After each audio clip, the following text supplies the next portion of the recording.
We are convening to hear the testimony of Acting Secretary of Homeland Security, Kevin McAleenan.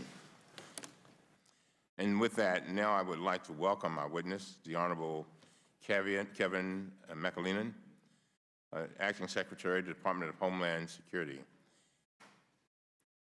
Thank you, Mr. Chairman, Ranking Member Jordan, and members of the committee. Appreciate the opportunity to appear before you today to discuss the border security and humanitarian crisis, our efforts to mitigate it, and the continued support we need from Congress to address the underlying causes. I also intend to provide a much-needed account of the extraordinary humanitarian actions the men and women of the Department of Homeland Security, and especially U.S. Customs and Border Protection and the United States Border Patrol, have taken this year to protect migrants in our custody while securing our border and enforcing our nation's immigration laws. As I have testified and warned publicly dozens of times this year and last, we are facing an unprecedented crisis at the border.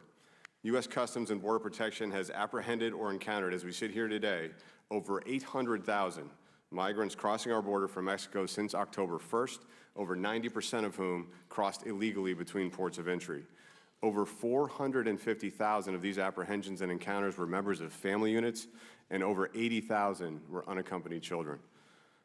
Combined, that means over 300,000 children have entered our custody since October 1st. That's almost as many as the total apprehensions in fiscal year 17. These numbers are staggering, unprecedented, and have challenged and overwhelmed every aspect of our border and immigration enforcement system. And we have been warning about and asking for congressional action to address this crisis for well over a year. I first publicly referred to the southwest border as in a state of crisis a year ago yesterday. Since that time, I and CBP leaders have warned of the border security and humanitarian challenges in more than 100 briefings and meetings on the Hill, more than 15 official congressional hearings, more than 55 congressional delegations to the southwest border, 3 major press conferences, and more than 50 television appearances. On March 27th of this year, I went to El Paso sector and declared that the breaking point in our immigration system had arrived and that CBP was facing unprecedented humanitarian challenges.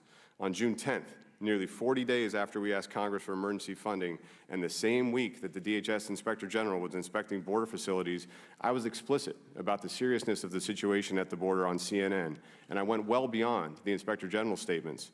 I said our facilities are overcrowded. No American should be comfortable with children in a police station for days on end. It is not an appropriate setting for kids. It took another 2.5 weeks for Congress to vote on the emergency supplemental. Despite the scale of the challenge we face and the failure to enact legislation that would have prevented and could still end this crisis, DHS has made significant strides in its efforts to secure the border and to better protect the health and safety of migrants in our custody. Since January 2019, the DHS team has delivered over 6 million meals, conducted 400,000 medical health interviews, and completed more than 80,000 medical assessments for individuals in CBP custody. We've taken more than 21,000 sick or injured migrants to hospitals and conducted medical transportation or stood hospital watch for over 250,000 hours. With support from the U.S. Coast Guard, Public Health Service Commission Corps, and expanded contracts, we now have over 200 medical professionals embedded in border facilities, screening migrants upon arrival and providing critical triage capabilities, a 10-fold increase from January 1st. Combined with our 2,300 agents and officers who are trained emergency medical technicians and paramedics, I am confident that no law enforcement agency in the world is providing more critical life-saving care or medical support than U.S. Customs and Border Protection. On the facilities front, with humanitarian funding we requested in the FY19 budget and received finally in the supplemental, CBP professionals have constructed, outfitted, and staffed 4 new facilities to enhance the conditions in which individuals are held while in custody, with 2 more anticipated by the end of July. These facilities are targeted at reducing overcrowding and improving conditions at the border. More recently, 2 critical efforts are starting to make an impact, and we are seeing progress in reducing border flows and lowering in-custody numbers for the first time this fiscal year. Thanks to President Trump's direct engagement, we entered into an agreement with Mexico in early June to address the migration flows that is making a dramatic impact, a 28% reduction in border crossings in June. The other key factor allowing us to make progress is the care and custody of migrants at the border is the receipt 3 weeks ago of the emergency supplemental requested by the administration on May 1st. These funds are being directly and immediately applied to create temporary facilities to reduce overcrowding and improve conditions for all demographics at the border, expand medical care, provide more hot meals, improve transportation, and ensure adequate supplies at all border stations and ports of entry. These efforts have reduced in-custody numbers at the border from a high of almost 20,000 in June to under 10,000 yesterday afternoon. For unaccompanied children, Health and Human Services now has adequate bed space. We've reduced from 2,700 kids at the border to under 350 yesterday afternoon, with an average of fewer than 35 hours in CBP custody. And throughout this period, the men and women of DHS have served with vigilance and compassion. But make no mistake, the border flows and the custody situation remain beyond crisis levels. We are still seeing 2,500 crossings a day, mostly families. To continue to mitigate this, we're pursuing a multifaceted strategy that addresses the regional flows of migration at their source by expanding our partnership efforts with Central American governments to attack criminal organizations and improve security while fostering economic development and growth. Fundamentally, however, a durable solution to this crisis lies with Congress, with targeted changes to our immigration laws that we need to enhance the integrity of our immigration system and eliminate the gaps in our legal framework that incentivize families and children to take this dangerous journey. I will work with any member willing to discuss the problem and solutions and invite you to see the situation for yourself at the border. If I could indulge one more minute, Mr. Chairman. You may, please. Part of the stated purpose for this hearing is for the committee to receive testimony regarding increased immigration prosecutions last year under the so-called zero tolerance problem and how the prosecution of adults crossing the border in violation of our immigration laws impacted families and children.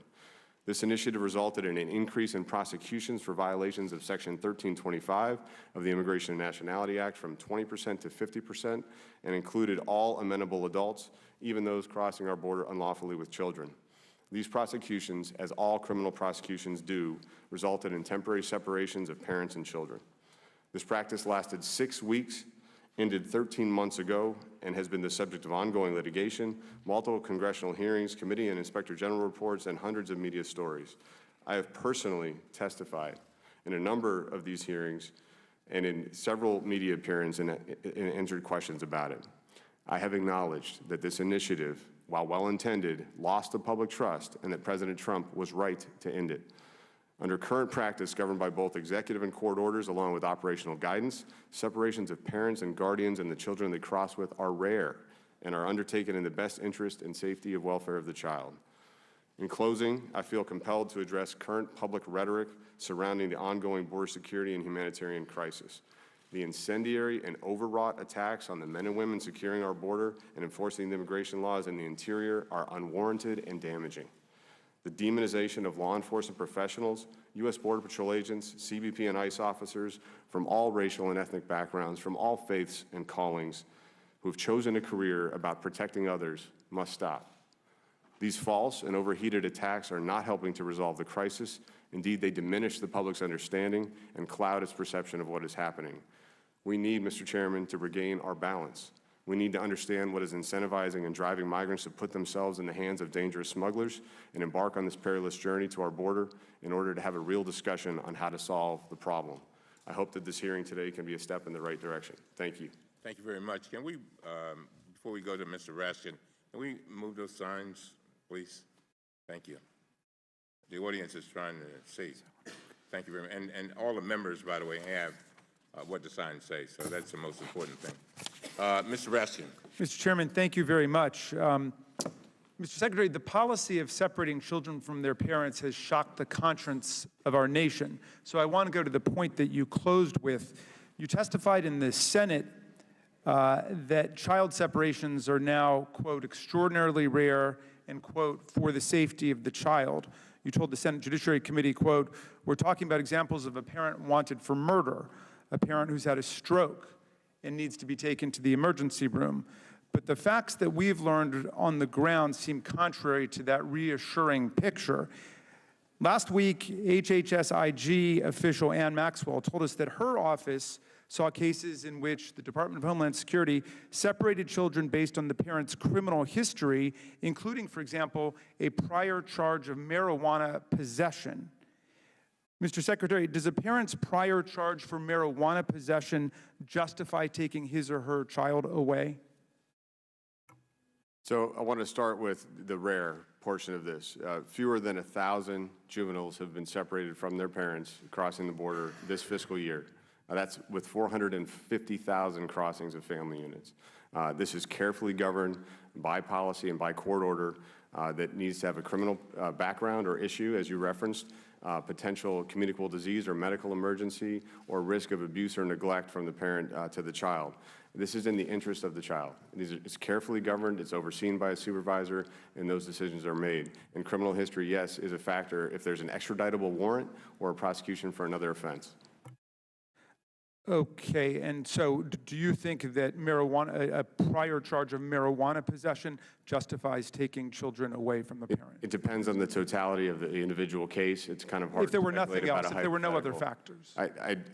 I'd have to look at the kind of case Okay, you referenced. according to recently released HHS information on about 3,000 child separation cases, the large majority of them are labeled as taking place based on a parent's criminal history, which could include prosecutions, charges, or mere allegations of past crimes based on unsubstantiated information shared by foreign governments. So I want to be clear about this.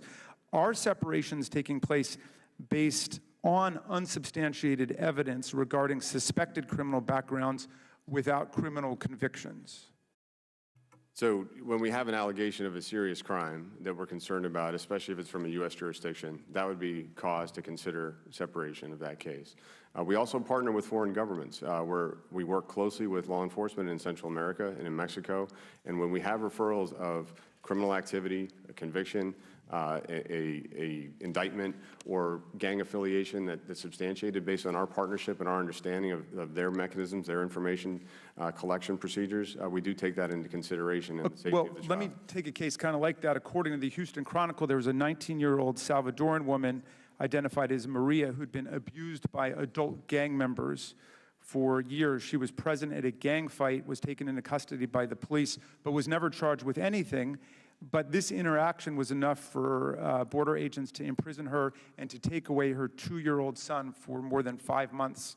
Do you think that was appropriate? Again, I'd have to look at the specific factors in that case. I'm not sure that the Houston Chronicle has the same information that was provided by our foreign government partner. And that's, again, governed carefully by policy with discretion at the supervisory level in the field for making those decisions. Okay, we've seen evidence to suggest that 3 sisters were taken away from their father in November of 2018, allegedly because he was HIV positive. Is that a proper basis upon which to remove children from their parents? Again, you're referencing a number of specific cases that I do not have in front of me. I'm not sure if that was the only factor involved in that decision. But let's assume it was. I mean, just hypothetically speaking, then, would you remove for that A simple fact of being HIV positive does not sound like that would meet the standard. There could be other complications medically that would have required a temporary separation. Do you have written civil standards that you use in order to determine whether children should be removed from their parents? We do have a policy and operational guidance consistent with the executive order and court order that's been sent out to the field and has been implemented. Can you make that available to us? Of course. Last week, Jennifer Nagda of the Young Center testified before this committee. Her group is appointed by the Department of HHS to advocate for vulnerable children, including 120 recently separated children. On average, these kids, she testified, were 7 years old, and they were in custody for 115 days before seeing their parents. According to Ms. Nagda, the center found that separation was contrary to the best interests of the child in nearly every single case. Do you commit to this committee today and to Congress to have a policy where children will only be removed from their parents if there is a compelling reason to advance the child's own health and safety?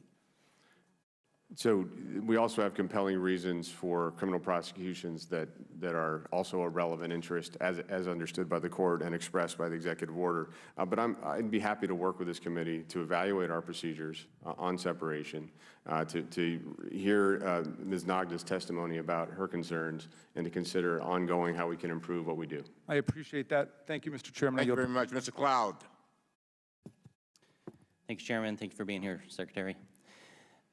In talking about the situation, the President said there may be some narrow circumstances in which there is a humanitarian or refugee status that a family might be eligible for.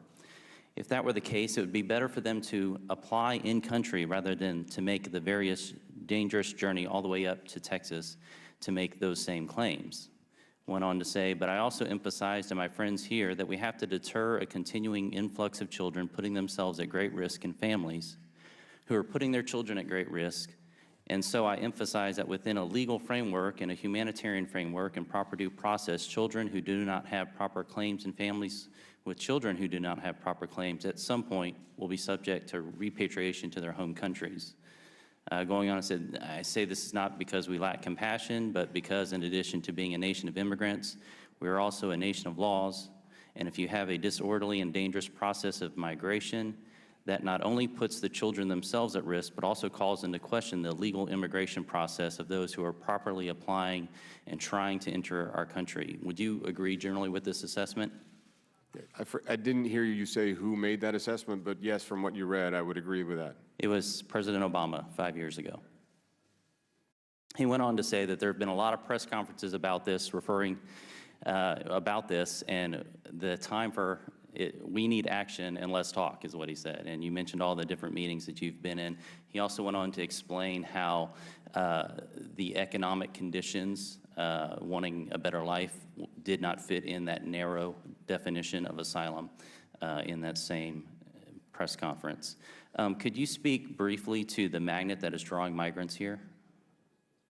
Sure, and just one other comment on that, as the chairman raised in his opening statement, the Central American Minors Program ended. That was a program that provided a categorical parole for certain minors in Central America, and this administration has proposed in January in a letter from the OMB acting director to Congress on the budget deal, and again, working with Chairman Graham and the Senate Judiciary side on his legislation, technical assistance that would allow for a similar approach, applying for asylum, especially for unaccompanied children in country, closer to where they are, because we don't want them in the hands of smugglers coming to the border. So on the incentives, Ranking Member Jordan laid it out. The main incentive has been the fact that families all over the region, advertised by smugglers, fully internalized. We saw it on CBS News last night. A woman all the way from Venezuela said she knew if she brought her child, she would be released. Has been the fact that the Flores settlement does not allow us to do what we were able to do under President Obama and Secretary Johnson, which is detain families together through an expeditious, fair immigration proceeding. It took about 40 to 50 days on average. That resulted in a clear immigration decision from a judge, either a repatriation if there wasn't a valid immigration claim, or a determination that family would be allowed to stay. We're not able to do that anymore. That's why we see so many families coming. It's a direct response to that gap in the framework. Right.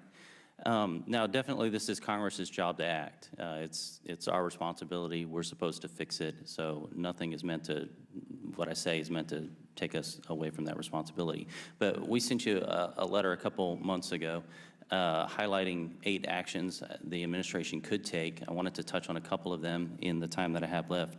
One of them was training agents to do credible fear interviews. We got your response. You said I think by the end of this month, we'll have 60 trained over the last couple months. But that is the limit in that this is a pilot program. Now, the idea of training agents to do credible fear interviews is that we wouldn't have that 2-year process. We could really, solve this right at the beginning, as opposed to, this mass influx that we don't know what to do with these people. We could solve this almost at the point of entry. Why are we not doing more? I mean, there's thousands and thousands of agents at the border who could be trained to do this, and we're limiting this pilot program to 60. So first of all, I agree strongly with the principle that we should be addressing those asylum claims at the border, doing a credible fear assessment as soon as possible, and that training immigration officers, Border Patrol agents, ICRO, asylum officers are all technically immigration officers under the statute on those standards could help us increase the capacity and volume. What we're trying to do is balance it against the continuing crisis, the fact that we've got 40 to 60% of our agents doing processing, care, transport, hospital watch for migrants, not out on the line. So we need to balance. Only have like 10 more seconds if I could ask one more question real quick. Please. Work authorization. Could you explain the process of who all's getting work visas, why they're getting work visas, in the context of how many people that are crossing our border end up actually having a legitimate claim to be here? So in that context, we're seeing is for asylum claims, 10 to 20% actually getting asylum at the end of a court process. Unfortunately, that takes years to happen. So we are seeing employment authorizations being issued by CIS. The acting director is looking again at that policy and seeing if we're applying it appropriately, given the context you offered. Thank you. Mr. Connolly. Thank you, Mr. Chairman, and welcome, Mr. Acting Secretary. Mr. Secretary, last Friday, the committee released a staff report on the child separation policy. It summarized the data produced by you and other agencies under committee subpoenas, as referenced by the chairman.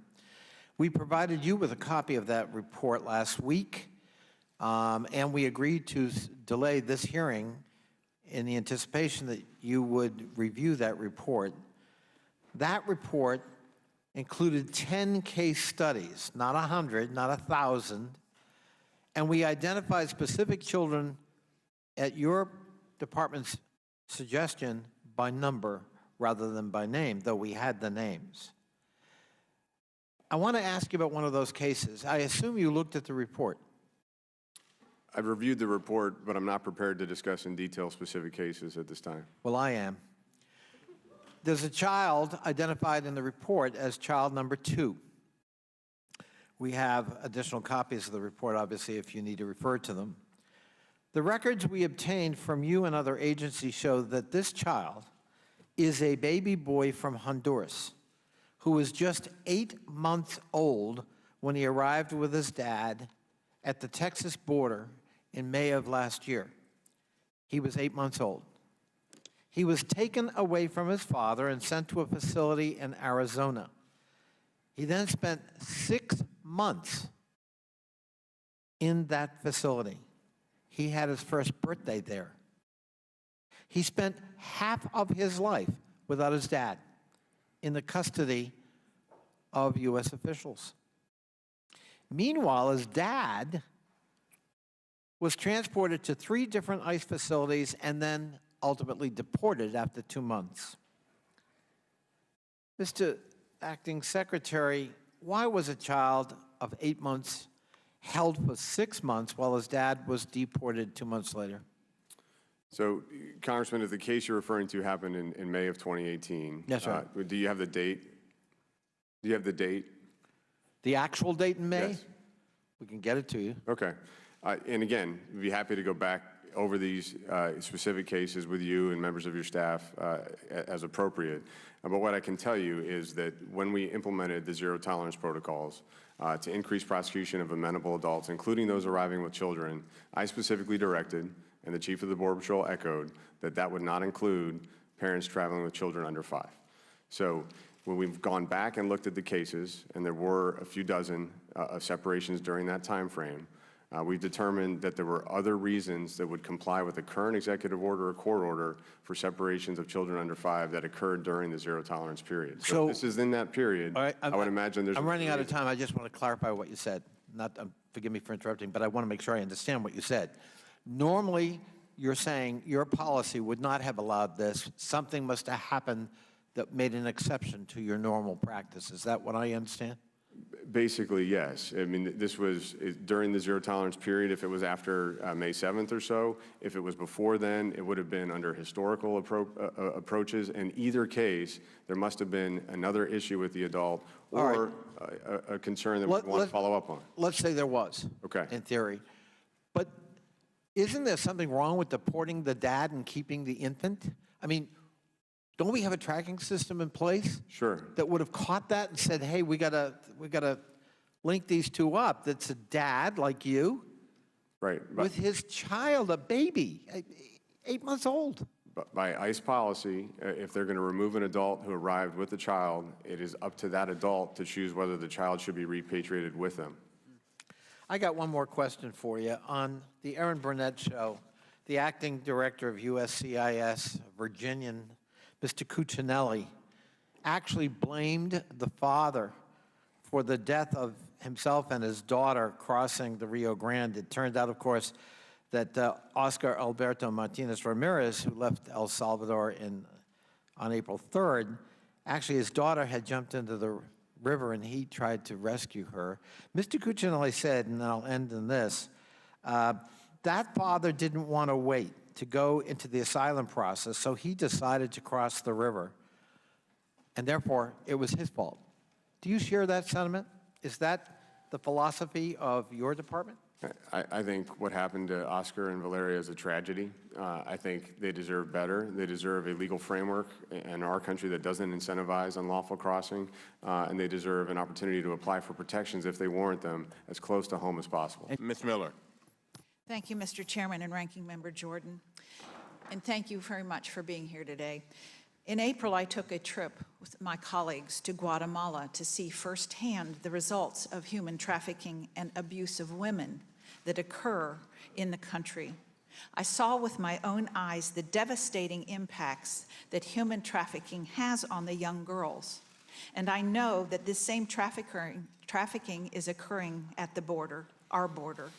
We need real solutions to act swiftly to address the root causes of this issue. Mr. McAleenan, I have a lot of questions, so try to keep your answers short enough that I can get to them all. Nobody wants children to be separated from their parents, and we all want to ensure that children are treated with dignity and housed comfortably. What are the factors a Border Patrol agent uses, what he goes through in order to assess these illegal family units when they arrive? So by and large, the vast majority, well over 99%, 98% of children that arrive with parents are kept together in the process. The Border Patrol agent or CBP officer encountering that family will undertake the analysis under the criteria in the President's executive order from June 20th of 2018 and the Miss L court order, which are consistent with prior policy that it's in the interest of the safety and welfare of the child. And cases are, again, prosecution for a criminal offense or serious criminal history, abuse or neglect expressed by that parent or the child where we have a concern, or a medical emergency. Those are the main indicators of a potential separation. How many children's lives have been saved by the Border Patrol? So I think that's a really important question. We make over 4,000 rescues a year. Already in the first 9 months of this fiscal year, the U.S. Border Patrol has made 3,800 rescues. Their rescues on the river have gone up tenfold. We're seeing agents almost every day dive into the water with their full equipment on to try to rescue families crossing in the water. It's high water this time of year, and it's very dangerous. So 3,800 rescues so far this year. Thank you. I'm glad to hear that. What is the average size of migrant groups that the Border Patrol is encountering between the ports of entry?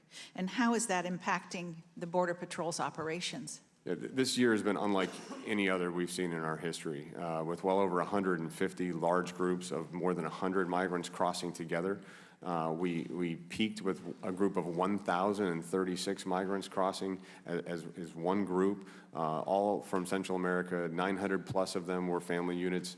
But since Mexico has started to do their interdiction operations, address the transportation networks on their highways, we've seen a dramatic drop. We've only had 4 large groups since the start of Mexico's operations and 0 in July to date.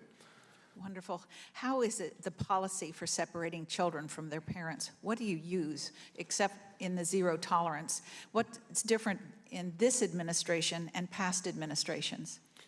Right now, our policy is identical to what we were doing before the zero tolerance practice that ended over a year ago. The same? Yes. Okay. In fiscal year 2019, the Department of Homeland Security identified nearly 5,500 migrants presenting as family units that turned out to be fraudulent. Why would adults use children to help them cross the border? Unfortunately, we see that all too often now. That's been a big focus this year, to try to identify those adults that are bringing children with them that are not their own, to try to take advantage of what they perceive as a loophole in our law that would allow them to be released in the United States. We've had egregious cases, including a 51-year-old man who bought a 6-month-old child for $80 in Guatemala, and admitted that when confronted with a DNA test by a Homeland Security Investigations agent conducting a pilot at one of our border stations. How has the Flores settlement impeded our ability to enforce the law? It's prevented us from getting immigration results from judges that can be effectuated. At what point would a child be separated from the adult they arrived with? At what point? It would depend on when an issue was identified. For instance, we unfortunately had a 15-year-old girl a few months ago tell us on her second day in custody that her father had raped her the night before they crossed the river. And so she was immediately separated and taken care of and sent to Health and Human Services as a result. So it's for safety, isn't it? Correct. If a family unit is housed together, how are they housed? Are they in a room with other families? Yes, we separate families generally by demographic and gender, so male head of household families with other male head of household families. Same for female head of household families. The age of the kids is also a factor. We try to just keep people in the safest groups possible during the short time they're at the border. But what if one of the... Gentlelady's time has expired. Mr. Christian Morphy. Thank you. Thank you, Mr. Chairman. Thank you, Acting Secretary, for coming in. Secretary McAleenan, 2 weeks ago on July 3rd, my colleague, Congressman Chuy Garcia, and I wrote you a letter requesting that you provide a plan within 14 days for how you will utilize the $1.34 billion in emergency supplemental funding provided to DHS to address the border situation. I have not received a response. Mr. Chairman, without objection, I'd like to enter this letter into the record. Without objection, so ordered. Mr. McAleenan, has DHS begun receiving the emergency humanitarian funds provided by Congress and signed by the President on July 1st? Of course, and I can tell you that we were already acting in hopes of receiving that funding before the supplemental was enacted. What is the status of the plan for using the funding as Congress intended? I presume there is a plan. Sure, of course. About half of the funding is dedicated to enhanced facilities, temporary facilities at the border where we can provide additional space, reduce overcrowding, and improve the care of those that are in custody of CBP during their short stay at the border. We've already erected 4 temporary soft-sided facilities, 2 in South Texas, 2 in El Paso, and by the end of this month, we'll have another 4,500 spaces online and an additional set of temporary facilities in those 2 locations as well. So half of the money is allocated for that purpose. What's the other half? So the rest of it covers a range of issues from paying for the surge force of agents and officers that's down there helping our Border Patrol agents with the humanitarian mission, their temporary deployment. It adds to our medical contracts so that we can provide embedded medical professionals, certified medical professionals in our facilities. It augments our ability to pay for supplies and food. I referenced the 6 million meals that we provided folks in our custody since So just to be clear, October 1st. Sorry, just to be clear, all this money is being used for the humanitarian efforts and correct. not for any interior ICE deportation efforts or other enforcement actions, correct? Well, that's how it was appropriated, but I want to be clear, Congressman, that creates a challenge because we asked for funding for ICE single adult beds, and it was not granted. So those single adults are waiting at the border for placement with ICE. And so I understand, sir. But just to be clear, that is how the money was funded, so that's how we expect it to be used. That's correct. And for purposes of our letter, Chuy Garcia's and my letter, we expect a response. How the money is going to be spent and on what timeline. It has to be transparent so we can actually measure your efforts against your plan. Do I have your assurance we'll receive that plan? We're transparent to our oversight on how we're spending money that's appropriated by Congress, and will continue to be. Do we have your assurance that you'll respond to the letter with the information requested? We'll respond to all appropriate requests from Congress. Will you respond to our letter on July 3rd? I'd be happy to come talk to you about the plan. I haven't seen the letter. I'll talk to my staff about where it is in the process. Okay, I expect a response, sir. Mr. McAleenan, you served as CBP Commissioner prior to your current role at the helm of DHS. According to CBP, 70 current or former employees are now under investigation for posting racist, sexist, and other inappropriate comments about migrants and members of Congress to a quote-unquote secret Facebook group for Border Patrol agents with over 9,500 members. Are you aware of this secret group, sir? I've been made aware, yes. Were you a member of that group? No. Is Mark Morgan a current or former member of that group? I don't know, but I don't believe so. Sir, what are the efforts to investigate those particular comments and the members of that group? Yeah, so our CBP's Office of Professional Responsibility initiated an investigation within hours of those allegations coming to light. As you noted, they've already placed a number of individuals under investigation. They've put several on administrative duties. They've issued cease and desist letters, and they're moving very quickly to hold people accountable for conduct that doesn't meet our standards. When will we receive a report on the results of that investigation? So again, it's proceeding very aggressively. I would say probably this month or early next month we'll be able to update on the results of those investigations. Okay, we find this conduct extremely troubling and expect to receive that report. And would you be willing to come back in to discuss that report? Certainly, or CBP will come and brief it appropriately.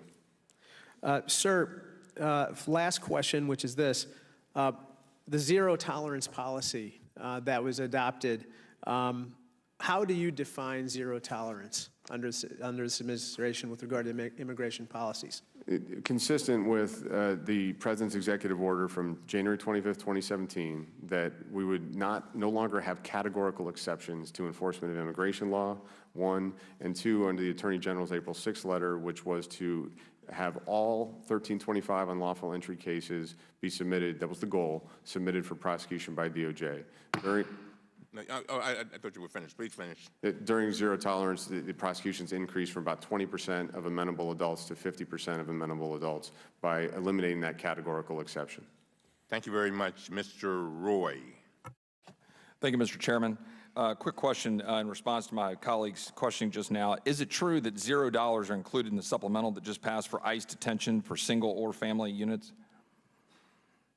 That's correct. Right, and isn't that part of the problem? It is. Right, and wasn't it purposeful by my Democrat colleagues? I assume that they did not want to fund ICE beds, but what I'm trying to emphasize is the impact it has on adults waiting at the border. But it's not just a humanitarian crisis, is it? We have a crisis of national security, overstretched resources, endangerment of American citizens, endangerment of Texas communities, and endangerment of migrants along the journey at the hands of cartels, is it not? It's also a border security crisis. The truth is that dangerous cartels, particularly the Gulf cartels, Reynosa faction, the CDN of Los Zetas and the Sinaloas, are massively profiting by moving people through Mexico to the United States, correct? Yes, $3 billion plus a year. The poster behind me is a poster that shows prices for moving people through Mexico and to the United States. And so do you agree that it is true that certain dangerous cartels have an entire business model designed to exploit American laws for profit, to move human beings for profit, and that they charge money per person as depicted in this chart? Yes, I met a family from Honduras yesterday that explained they paid $10,000 to come across. Do you agree that they use children as a ticket for profit to come to the United States? Yes. Now let's look at the numbers quickly. How many people have come across the border and sought to be detained themselves, sought detention, or were apprehended? That number from October 1st to present is north of 700,000, correct? It's north of 500,000. The single adults are not, by and large, turning themselves in. Okay. They're trying to evade capture, and embedded in that group, unfortunately, are gang members, criminals, and hardened smugglers. And then if you include those that have been apprehended that didn't seek to be turned over, it's well over 700,000, correct? Oh, combined, we're over 800,000. And so then there are those hundreds of thousands of people who crossed our border in that time who were not apprehended, correct? There are, yes. And is it not true that Border Patrol is overwhelmed? Is it not true that Border Patrol is dealing with housing migrants rather than policing the border? When you have 40% of your agents doing housing, transportation, and care, the border is less secure. Of those 800,000 that you just said, how many were UACs? Around 80,000? Yes. How many are single adults? 250,000 or so? Correct. And of those, are they mostly male? The single adults are predominantly male, yes. How many were family units? Over 400,000? 450,000. Of those, roughly 200,000 each of adults and children, about 50-50? We're seeing about 1.1 because people know that a child is a very valuable way to get into the U.S., so they're only bringing one child with them at a time now. Are most of those family units now dispersed throughout the United States? Yes. For the most part, are these family units claiming asylum, or are they largely using a child as a ticket for catch and release? The latter. We do see a number of asylum claims, but it's actually gone down this year from the peak of about 30% of those encounters claiming asylum. Is it true that the issue of UACs could be largely solved with a fix to TVPRA and that this could be done on a single piece of paper? Yes. Is it true that we could largely solve the problem of family units rushing our border and then being caught and released by addressing the Flores settlement, an extension of that settlement by a Ninth Circuit judge on essentially a single piece of paper? Yes, that was our experience in 2014 and 2015. Is it true that with respect to the family unit problem, representing the majority of the surge across our border, that the Obama administration supported a solution to the Flores problem, and that, again, we could solve it on a single piece of paper? Yes. Is it true that the Obama administration asked for $762 million for ICE to deal with the unaccompanied alien children problem in 2014, the surge where children were riding on the top of train cars?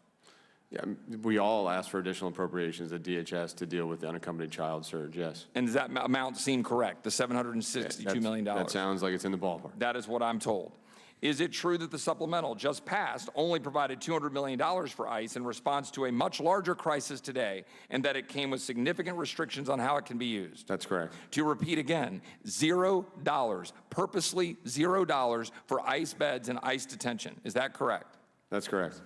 Do you anticipate that the Democrat-led House of Representatives will bring any of these solutions that could be done on one piece of paper to the floor for a vote this week? Probably not this week, but I'm sure hopeful on a shared set of facts we can talk about real solutions. So for Flores, TVPRA, or money for ICE, the things that we know would solve the problem and largely address the crisis, you are not anticipating that that will be brought to the floor of the House of Representatives this next week before we adjourn for the August recess? I don't see any legislative action that would make that possible at this time. Which begs the question why? Which begs the question why? And I'll tell you why. It is because my Democrat colleagues don't give a damn about our national security or the migrants coming here, and they prefer to use children as political props. Thank you. No more questions. Thank you very much.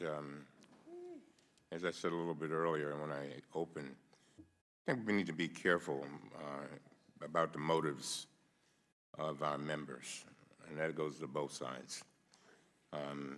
With that, we now will hear from Ms. Spear. Mr. Chairman, thank you. And let me hold up, Ms. Spear. The bells are rung. Ms. Spear will be the last person, and then we will go into recess.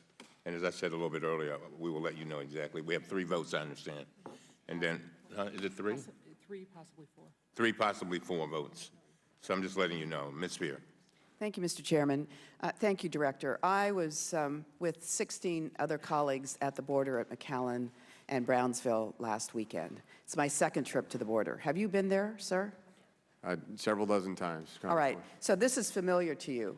Seeing families, mothers and children, caged with Mylar blankets. Yes. That's familiar to you. And is this familiar to you, too? This is what we saw at the processing center. 40 men in a cell that could probably, under normal circumstances, accommodate maybe 5.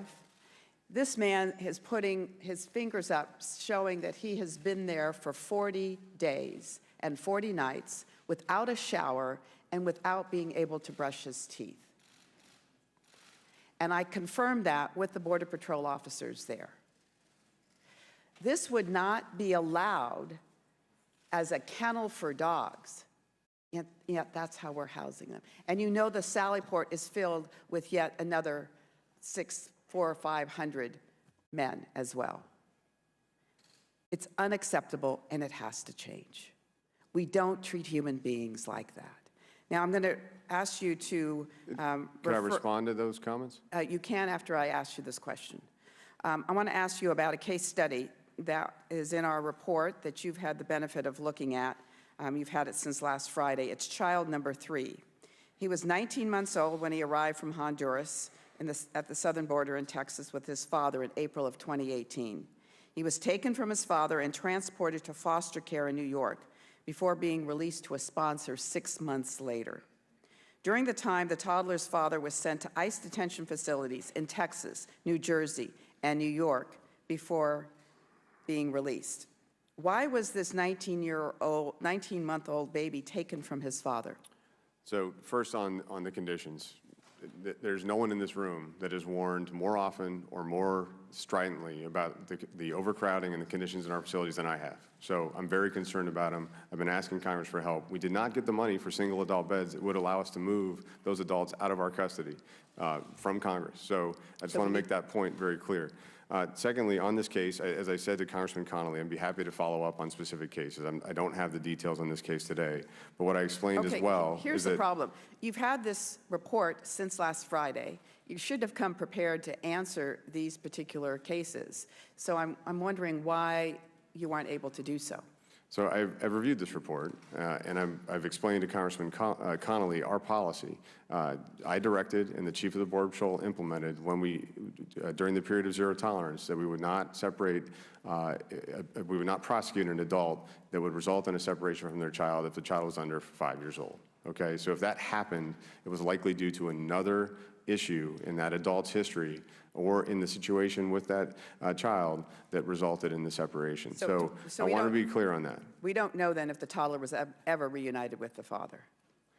We do. I mean, the Miss L, we have lots of different ways to confirm this. And the Miss L court is reporting biweekly the results of their own class and the reunifications of that class. We also have the ability in our system to see which adults cross with which child and respond to that. So we can do a very specific response on this particular case. Okay, so you will provide us with a specific response to the questions that we provide to you. Yes. Let me ask you this. One of the children that we met was an 8-year-old. His mother was dead. His father was elderly. He was brought here by his 25-year-old sister and was separated at the border.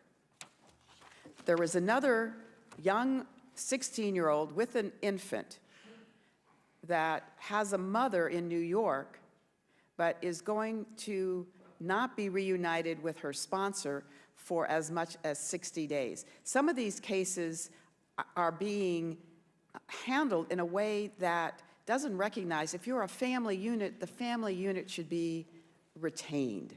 And I want you to look at ways of improving the system. A 25-year-old sister and an 8-year-old child is a family unit, and they should not have been separated. This child now is homeless, parentless, and has lost his sibling. We can't treat people like this. May I respond? Yes. So we've offered both to the Senate and House Judiciary Committees in their consideration of legislation to a modification to the Trafficking Victims Protection Reauthorization Act that requires by law that a child arriving without a parent or guardian be considered unaccompanied, and the only option that we have at the border in that case is to transfer that child to Health and Human Services, where they make the decision on the best placement with the sponsor. We would like and be willing to discuss the opportunity to have more flexibility to adjust to the kind of cases you just referenced. All right, I want to work with you on that. Committee stands in recess into the Keller. Thank you, Mr. Chair, and thank you, Ranking Member Jordan. Thank you, Mr. Secretary, for being here today. I know we've been discussing the tragedy at our southern border and how our public officials are handling that and dealing with it, and I want to applaud those people that work every day on our border, and thank you for your service and them.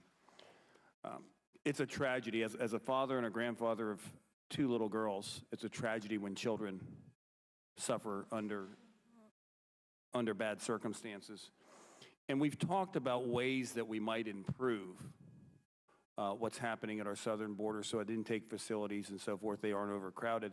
There were some references made to the Flores decision and also TVPRA, which is the Trafficking Victims Protection Reauthorization Act. Those are items I think Mr. Roy brought up that you said would be helpful in making sure we can stop the crisis at our southern border. Is that correct? That is correct. Are there other items that you see that we could, as Congress, put in place to help you and the people that of the United States that work for Customs and Border Patrol and DHS to help do their jobs? Sure.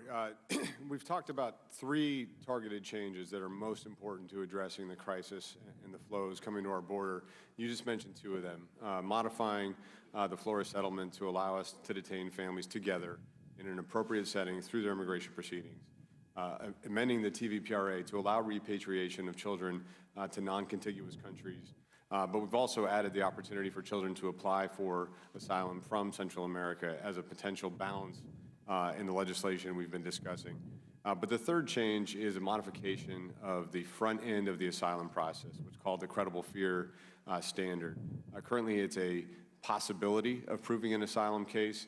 We recommended a change to make it more likely than not that you can prove an asylum case, and we think that would allow for valid claims to come through, but better align that front-end test with the ultimate decision by an immigration judge. Okay, if Congress were to fix those items the way that you're recommending, how long would it take you to implement policy and changes to improve the conditions and make sure that there's not such a crisis at our border? Well, I think there would be a fairly immediate impact on the flow coming to our border, and we have historical context for this. In 2014, when Secretary Johnson made the decision to detain family units through their immigration proceedings, we had a 90% drop-off in family units crossing the border within a matter of weeks from those first flights arriving in Central America. So I think we'll see a quick change in the flow when the loophole is closed. Okay, I thank you for that. And I guess I would want to say then, if Congress would do, and if the Democrat leadership would bring up these changes and allow us to give you the tools to do your job, we would stop seeing children and families being trafficked up to our southern border. I truly believe that would be the case. That's been our prior experience. When we're allowed to get to immigration results, it can be effectuated, and really we need people to be in custody, adjudicated at the border for that to happen effectively. We've seen a dramatic drop in the flow. Thank you, sir. I guess I would just say this for my colleagues. I would encourage you to encourage my colleagues to encourage the Speaker and the Democrat leadership to not only do these things, but then fix the other areas of our immigration policies that are broken so that we don't have this crisis at our border. If we truly care about children and families and what's happening, it's our duty to give you the tools to do your job. I'm committed to make sure we help that happen, and I would encourage my colleagues on both sides of the aisle to push toward that resolution. I yield back. Sarbanes. Thank you, Mr. Chairman. Thank you, Mr. Secretary, for being here. On July 6th, the New York Times published detailed allegations about the detention facility at Clint, Texas, based on dozens of interviews with Border Patrol officers, lawyers, immigrants. Here's what the Times wrote. I'm sure you're familiar with it. Outbreaks of scabies, shingles, and chickenpox were spreading among the hundreds of children and adults who were being held in cramped cells, according to agents. The stench of the children's dirty clothing was so strong it spread to the agents' own clothing. People in town would scrunch their noses when they left work. The children cried constantly. One girl seemed likely enough to try to kill herself that the agents made her sleep on a cot in front of them so they could watch her as they were processing new arrivals. You were asked about these the next day on ABC News, these allegations, and you said that they were, quote, unsubstantiated, and you explained because there's adequate food and water, because the facility's cleaned up every day, because I know what our standards are and I know they're being followed, because we have tremendous levels of oversight, 5 levels of oversight. That oversight includes the department's independent inspector general, correct?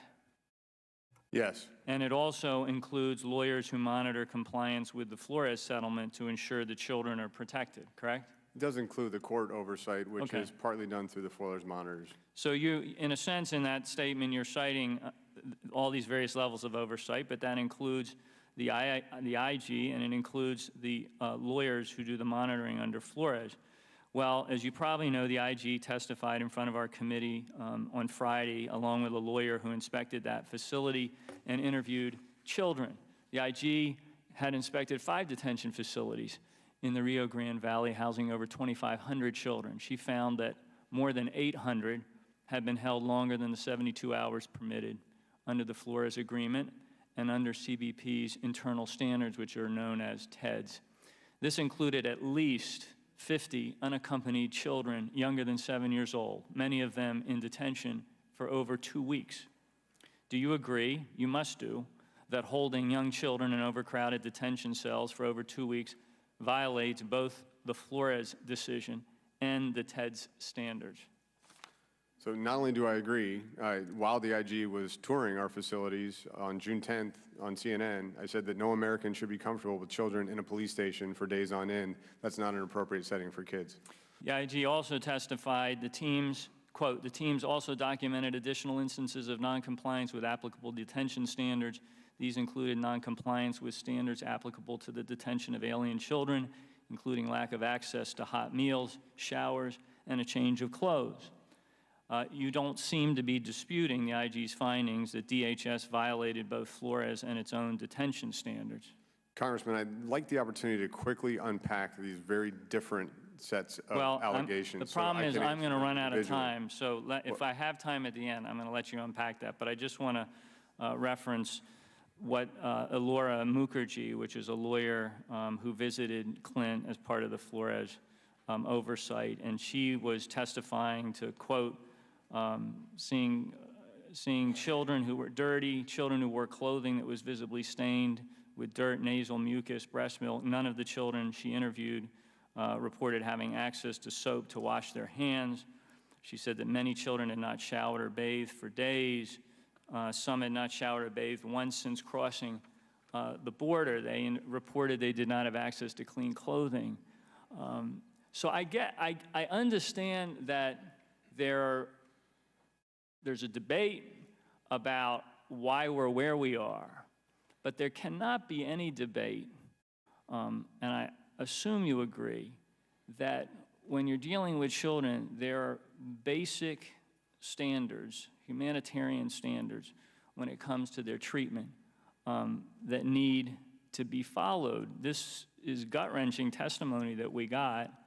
It's unconscionable we would treat children this way in the United States, and I think what Ms. Mukherjee was witnessing clearly does not comply with DHS's detention standards and with the Flores agreement. So I'm going to let you speak now, but I just want to ask you, beseech you and your department to take more ownership of the treatment standards here, leaving aside why it's happening, why the overcrowding. And we've got our own perspectives, and they probably differ on that. Once a child is in that situation, it's a matter of basic human compassion that we treat them with decency and humanitarian response. Mr. Chairman, I'd appreciate the opportunity to answer the remarks of the Congressman. Thank you. So first, could not agree more that overcrowding of children in our facilities is not an appropriate situation or result. That's why on May 1st, the administration asked for a supplemental that included $3.3 billion for Health and Human Services to increase their bed space capacity for unaccompanied children. In my opening statement, I explained that within weeks of receiving that funding, we've reduced our in-custody population of children from a high of near 2,700 to about 350 at the end of the day yesterday, from over 1,200 kids that were with us for more than 72 hours to fewer than 50 at the end of the day yesterday. That's what we're able to do with the resources that we asked for and waited 2 months for Congress to act upon. So I agree with you, we need to take ownership of the care and custody of children at the border, but we need Congress's help to do that, and as soon as we got it, we applied it effectively and urgently. Now, to clarify the various allegations that you walked through in terms of difficult situations at the border, I personally have explained those situations that were in the IG's findings multiple times in public, in press conferences and hearings, and how concerned we were about it, why we needed Congress to help us change the law and provide the resources necessary to care for children. You referenced the Flores monitors. The Flores monitors that visited Clint Station interviewed children in a conference room. They did not go into the custody areas of the facility. They did not see the supplies available. They did not see the toothbrushes available. I was in Clint last week. I talked to a Coast Guard volunteer who's in charge of procurement for that sector. He told me they had tens of thousands of toothbrushes in the sector, including available at Clint Station. So when I said the allegations were unsubstantiated, I was speaking to the Flores monitors who claimed children didn't have food, water, or toothbrushes. Now, you mentioned the New York Times article on July 6th. Clint had 700 kids in custody at one point. Absolutely, it was overcrowded. As kids are arriving from the border, sometimes 200 in a single day, they're coming in after a difficult journey, held in squalid conditions by smugglers. They're going to have dirty clothes. But guess what? We have laundry there. We're washing their clothes. We're giving them new clothes. This was happening in an iterative fashion, but it's really challenging when you're that overwhelmed. Clint Station has added additional showers to make sure that every kid can take a shower within the first 24 hours when they arrive at that station.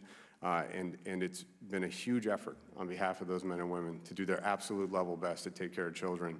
And I want to make sure that this committee has that context and doesn't assume that we took it lightly or we're just shrugging our shoulders. We were fighting this challenge. We were asking for help from Congress, and as soon as we got it, we've applied it, and there's a much better situation for children at that border now. Let's go, Sergeant. Thank you, Mr. Chairman. You know, I want to build on some of my former colleagues' comments, and Secretary McAleenan, can you tell me how the recycling of children is a problem at the border? Sure, Congressman, and this is part of our efforts to identify how these loopholes in our law are generating behavior that puts children at risk, and how we can address it not only with our border resources, but with our investigative partners at Homeland Security Investigations. Early in my tenure, HSI deployed 400 special agents to the border in El Paso and Rio Grande Valley, where we see most of the family units arriving, to really focus on the potential for parents, for adults bringing children with them who are not their own, just to try to evade enforcement of our immigration laws. And in that initial several weeks, with the referrals from the Border Patrol agents, they found about 15% of those referrals, when a Border Patrol agent said there's a risk here with this family unit, we don't think that this adult is a parent, actually were substantiated and demonstrated that they were not related. So that's a huge challenge. Child recycling is maybe the worst example of it. ICE now has 3 significant cases in multiple cities around the country where they've identified a small group of children, say 5 to 8 children, who are being used by dozens of adults to cross our border seeking release into the United States. And so they're pursuing those cases and appropriate prosecutions, but it's a huge indication that the gaps in our framework are putting children at risk. And you're well aware of that even in early 2014, that the cartels were actually in Central America extorting families to send their children to the United States. Are you aware of that? Yes, I'm aware that. So we were enabling this enterprise to move forward. Now, you're familiar with Child Protective Services, are you not, in this country? Broadly, yes. Yeah, so if I took my child from Flagstaff, Arizona, and went to Seattle, knowing that there's a 30% chance there's going to be some type of criminal enterprise along the lines, not knowing that I'm going to get food and water and protection, would my child be able to stay with me? No. I mean, the Child Protective Services structure in the U.S. is designed for the best interest of the child. Now, over and over again, we still don't really understand the complexity of what you're under. So is it easier to take care of individual men coming across or family units? What takes more work from your standpoint, from your workforce? Well, certainly for processing and care, we have very high standards for children in our custody and anywhere in federal custody, both under the TVPRA and the Flores settlement. Single adults is what our structure was actually built for. These stations were built, most of them decades ago. Primarily the crossings then were single adult males from Mexico. They were with us just a few hours before being repatriated, and that's the structure that's existed on the border for decades. So this kind of population with families, with unaccompanied children, is a very difficult challenge for us given the facilities and resources we have at the border. And the status of a child going through this long, arduous journey, they're probably pretty debilitated health-wise, right? We see a lot of communicable disease, a lot of severe illnesses. In some cases, we've had immediate surgery required for congenital defects. They actually came to the border to have surgery. We are being faced with a younger and sicker population this year than we've ever seen at the border before. So it's going to get worse for you. My understanding is yesterday or last night, the World Health Organization actually declared an outbreak of Ebola. Now that they can't contain in Congo. And I've been talking about this for some time. How is that going to implicate you, in particularly looking at these family units, and how will it slow down the processing of individuals? Well, having medical professionals embedded in our facilities gives us a chance to screen children and adults arriving into border facilities to ensure they don't have a communicable disease upon arrival. We're somewhat insulated given the incubation period for Ebola is about 21 days. The journey from Africa to our border generally takes 30 days or more. But it's something we're going to watch carefully. I'm in close contact with Secretary Azar on the Ebola outbreak, and we have a responsibility at the border to be aware of it. Is there one thing that we could actually have help with HHS that you would ask for that would actually expedite some of those issues? So, you know, the Public Health Service Commission Corps, these are uniformed doctors and nurse practitioners that have been in our border facilities with us. The funding and support for those tremendous professionals in uniform working alongside us is a huge benefit and helps us carry out our mission. Thank you very much. The Inspector General at HHS issued its own report in January 2019. That report found that the Trump administration, and I quote, faced significant challenges in identifying separated children, including the lack of an existing integrated data system to track separated families across HHS and DHS, and the complexity of determining which children should be considered separated. The IG also criticized your agency. The report found, and I quote, DHS provided ORR with limited information about the reasons for these separations, which may impede ORR's ability to determine appropriate placements. As a result, the IG found that the separated children, and I quote, were still being identified more than 5 months after the original court order to do so. Both these IG reports were issued before you made your statements in April. So, Mr. Secretary, have you read those reports? Yes, I have. And then how in the world can you sit here today under oath and defend your statement that you kept very careful records, that you worked with HHS very effectively and efficiently, and that you reunited children expeditiously? Respectfully, by the way, very expeditiously, you said. Go ahead. Respectfully, I actually highlighted that issue before you asked the question, and I've testified on it before. We did have a lack of integrated databases for the immigration agencies between CBP, ICE, Health and Human Services. That is correct. What I've testified before and what I stated a few moments ago was that the CBP data was carefully captured. It was not available in an integrated fashion from an IT perspective, but when you put all that information together with what HHS and ICE had, they were able to work within weeks to unify the vast majority of those adults and children. And at this time, through that process, every single child has an identified parent and has gone through that process with the court and with the ACLU plaintiffs' attorneys. Secondly, I would welcome the opportunity to travel with you to the border and to see our men and women and how hard they are working to care for children. Border Patrol agents holding children that were not their own, brought across by smugglers, putting formula and baby bottles together. There's no one defecating in a Mylar blanket. We are taking care of these children thanks to the resources we finally have. They're moving very quickly through our facilities to Health and Human Services to a better situation, and I'd be happy to show you that at the border, Mr. Chairman. I'm looking forward to traveling. We will try to make those arrangements as soon as possible. Mr. Heiss. I'm going to go. Oh, I'm sorry. The ranking member.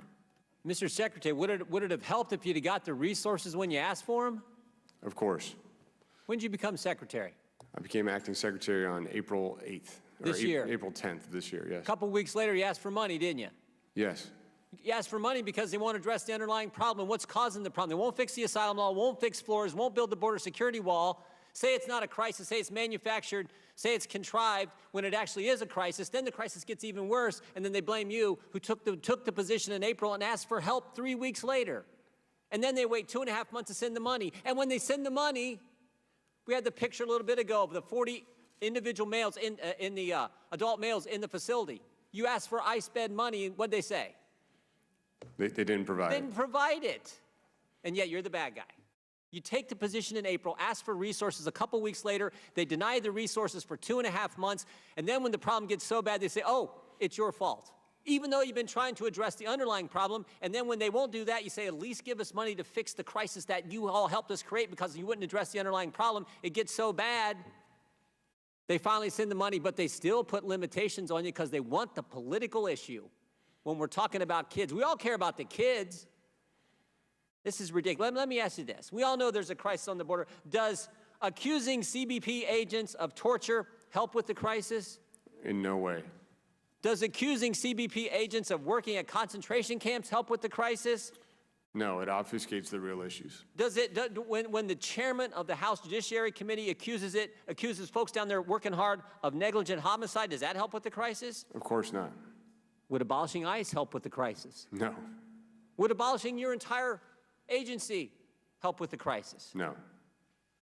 Does waiting 2.5 months to get the $4.6 billion you asked for 2 weeks after you took the job, does that help with the crisis? No, and it left children in these situations way too long. And we've proven that as soon as we got the resources, we were able to put them in a much better situation. Does denying money for ICE beds help with the problem?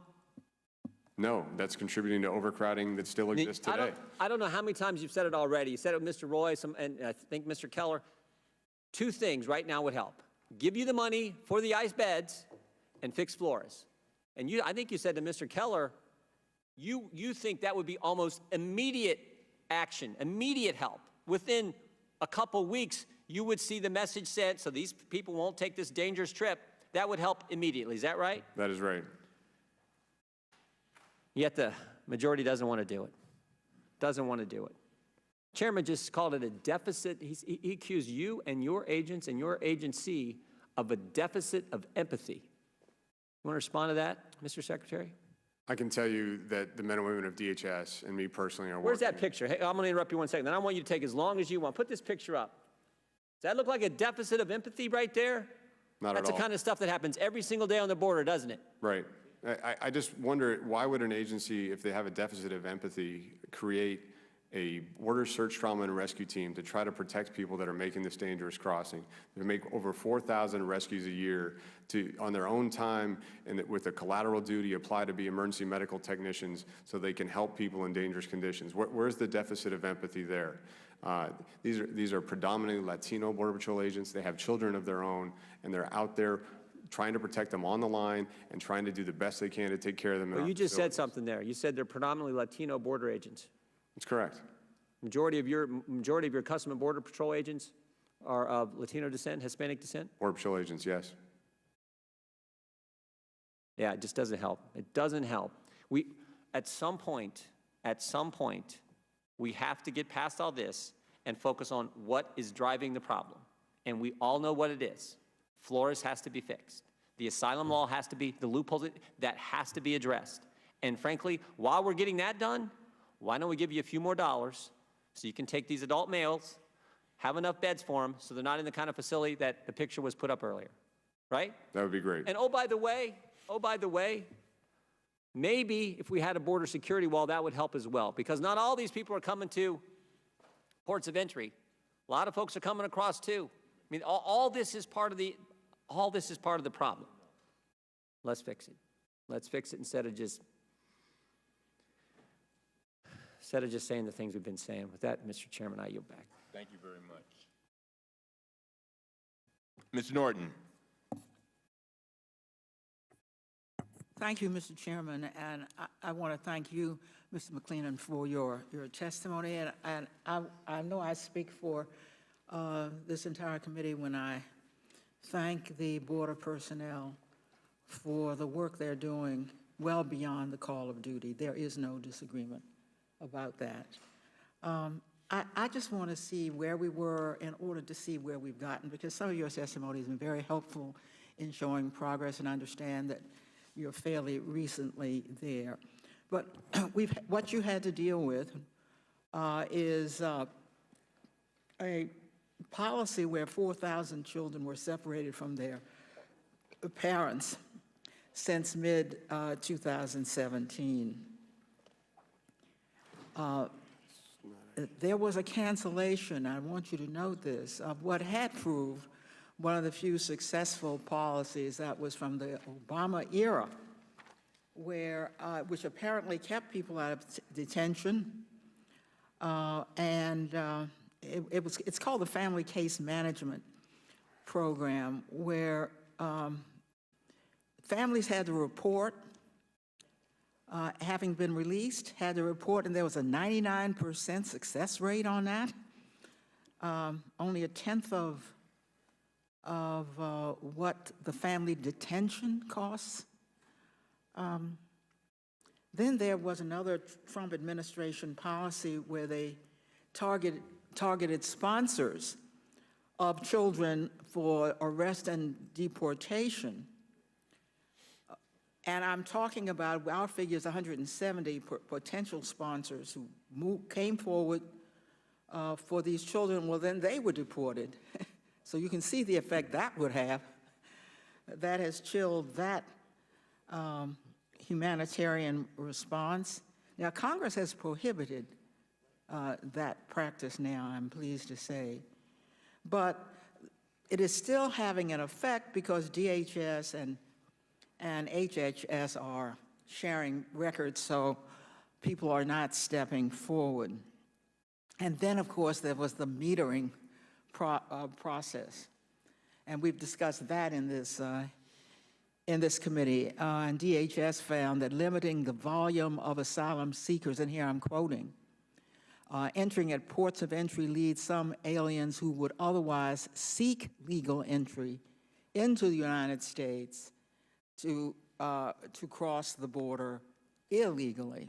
Mr. Secretary, I take it you agree that those policies, some of which you were not a part of, did exacerbate crowding at CBP facilities. Could I tackle those one by one, Congresswoman? And thank you for Remember, I have only for being at our ribbon cutting for the new Department of Homeland Security headquarters. Please to do Appreciate that. your support for that. But I need you to answer. I have a limited amount of time. Did it exacerbate the policies or not, sir? No. What I've just described did not exacerbate the policies. If you're going to ask it in a blanket way, I'd prefer to target you. You raised four separate issues. I'm going to let you go back in a moment, but I have limited time. Would you agree that this family management program, which I described, 99% success rate, people showing up, was successful? Would you agree that that was a successful way to relieve overcrowding and yet compliance with the law? So I can't agree that it was successful in ensuring compliance with the law. What we found is that when we have families that are not detained, we don't actually complete the process in a way that can be effective. 99% of the families showed up. Appeared for their initial hearing. At this point, we have 150 cases of final orders of removal, and those families have not shown up to be removed from the country. Look, I can only go on the statistics we have before us. And so you're saying that that program where you had such a high rate of compliance was not successful, after all, even given the figure I just gave you? They appeared at their initial hearing, Congresswoman, but they did not complete the process in a way that allowed for repatriation. I'm saying, I'm only trying to show that if you release these families, they will show up. You seem to want to avoid any credit of these families for compliance with what the law says. Show up here, 99% showed up here. Why did you get rid of that program? Because it wasn't working. Because it was actually more costly to continue to pay for it day after day when a family is released than complete a proceeding in 40 to 50 days in custody. And because we have 150 final orders of removal of families in that program that are not showing up to be repatriated, that's not successful. Thank you. The gentlelady's time has expired. Mr. Heiss. Thank you, Mr. Chairman. I've been to the border, and I have absolutely not seen any indication of a deficit of empathy. In fact, just the opposite is what I have seen over and over and over, and I'm returning back to the border at the end of next week. And it is unbelievable that such accusations would be hurled against you and those agents who are working so hard and giving so much of their time. And to ask for seeing improvements, there's no question, as you have testified, that as the funds came, which the Democrats continually held back from coming, as the funds were made available, improvements have been evident, and they've been stunning. I'd like to ask you regarding the cartels renting of children. I've seen that agents are now even beginning to find paper flyers advertising this type of thing. Is that true? Yes, I mean, we've seen direct Facebook advertisements in Central America. Smugglers will use any means necessary to get customers. How much does it cost to rent a child? It depends. We've had indications in Homeland Security investigation efforts and Border Patrol agents doing good intelligence interviews that it could cost anywhere from a few hundred or even in some cases less than $100 up to $1,000 or more. So walk us through the process. A child, there's advertisement, parents, someone responds, a child is offered? Yeah, so in many of these communities in Central America, it's pretty known who the coyote is, who the alien smuggler who's willing to bring you to the United States is in those communities. So what they'll have a situation where everybody knows if they bring a child, they'll be allowed to stay in the U.S. They call it a passport for migration. I heard that directly from a gentleman from Huehuetenango, the westernmost province of Guatemala. If they have an individual who wants to go to the U.S. and somebody has a child that they might want to make some additional money renting that child, or they want the child to be delivered to a relative in the U.S. They'll say, hey, take my child. They go procure a fraudulent document, and then they're smuggled to the U.S. border. And the cartels are receiving that money? They're getting paid for the fraudulent document. They're getting paid for the smuggling event, and the child's being put at risk. Any idea how many children are being trafficked like this? So that's a huge concern. We've identified 5,500 cases of fraud in family units in just the 8 weeks or so that we've had special agents helping our Border Patrol agents with these investigations. 15% of those that they've interviewed have turned out to be fraudulent cases. That tells me that we might be scratching the surface of this problem, and the number of children being put at risk might be even higher. If I could give you a quick stat, of the first 2,475 family units they've interviewed, 352 were fraudulent. 14.2%. 921 fraudulent documents have been uncovered, and we've prosecuted 615 individuals for basically trafficking or smuggling a child with fraudulent documents. So that's just in the last 8 weeks we've been doing this operation. Unbelievable. Another issue is obviously the treatment of migrants. We've heard in this room that there are people being held in rooms with no running water. We heard several days ago that people are being forced to drink from toilets, whereas the regional Border Patrol Chief Border Agent Aaron Hull, has disputed these allegations and have said they're absolutely not accurate, that no one is forced to drink from toilets, noting that cells either have water fountains or 5-gallon jugs of water. What's the truth of the matter? That's our requirement by our policy. Again, it's overseen by multiple layers of oversight. Every station I've been to has both, either running water, and sometimes a faucet will break temporarily, but has running water or the 5-gallon jugs outside. Children must be kept in the least restrictive setting. Their doors in their areas where they're being held are not even locked, or they're able to move around freely. So we're providing water consistent with our policy, directly available in our custody. Maintaining border agents has got to be in recruiting them. There's got to be a serious problem. I know you're working on it. There's about 7,000 fewer than needed, as I understand it. Does it help when some elected officials refer and liken our agents with Nazis and claim that the agency is running concentration camps? Yeah, I talked about in my opening how unproductive and unacceptable demonizing law enforcement professionals who are they chose a career protecting others is. It does not help. We are turning the corner on our recruiting due to about 3 dozen process changes we made over the last several years at CBP. We hired more agents, net agents last year than we started the year with, and we're going to do that again even with the shutdown. So we're making some progress, but it is a challenge in this media and political environment. Thank you, Mr. Secretary. I'll yield back. Thank you very much. As we go to Mr. Rutter, I want to just clarify something, because we have a way at times of hearing a few words and then we repeat them over and over again. Mr. Heiss just said something that I didn't say.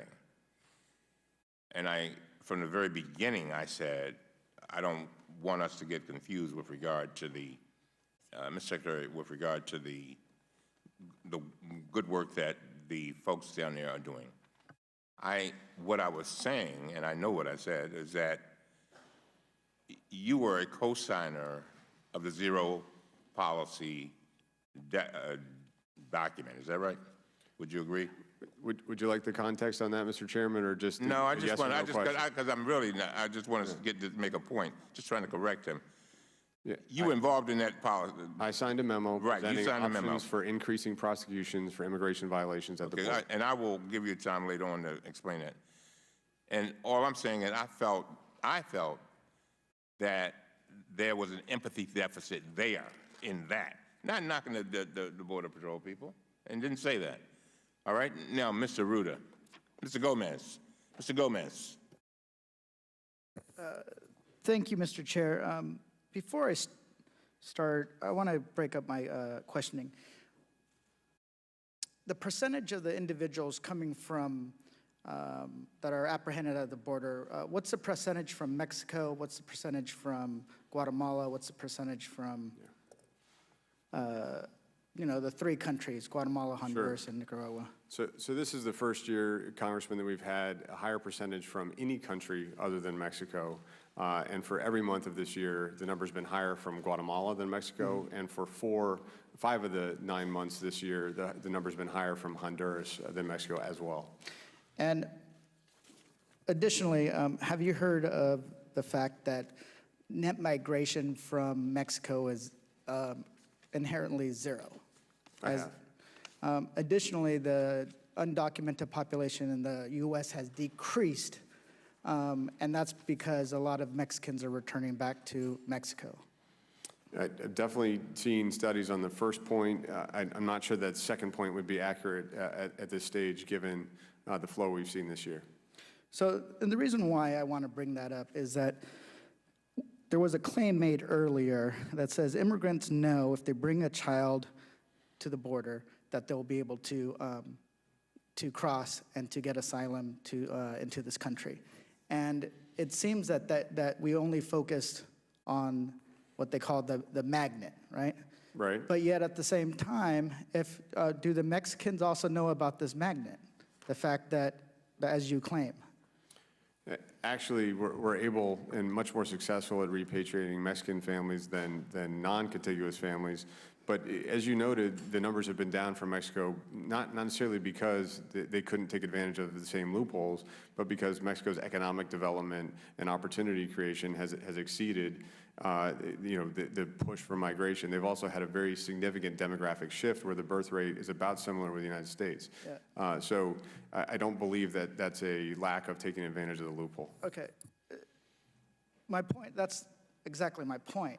Everybody always makes it seem that this is like, that there's this big magnet that draws immigrants to this country and it's just here. But there's also the push factors in these other countries, economics, violence, that push those people to flee, right? And we like to pretend that things are very simple, but they're not. And sometimes when the hard lines of like zero tolerance, people think that that's going to solve the problem. It's not. You know, it has to be in coordination with a strategy that's developing the countries and helping the economics in the countries in order for the people not to leave. You know, shifting millions of dollars of aid from the Northern Triangle countries to Venezuela is not smart when it comes to immigration. I believe Venezuela has a different issue and we have to get money to that country, but that complicates the situation. Before I run out of time, I wanted to move on to a different issue. Can I respond to that point? Because I believe a multifaceted strategy absolutely requires engagement with Central America. I've been to Central America 3 times in the last 6 weeks, met with all 3 presidents, including the incoming president of El Salvador, advancing cooperative efforts on security, targeting transnational criminal organizations, and fostering economic development are absolutely essential parts of the administration's strategy. I appreciate that. You know, one of the things we also seen is an increased use of for-profit prisons and safety issues. Since 2017, the value of ICE contracts awarded to private detention companies has increased sharply.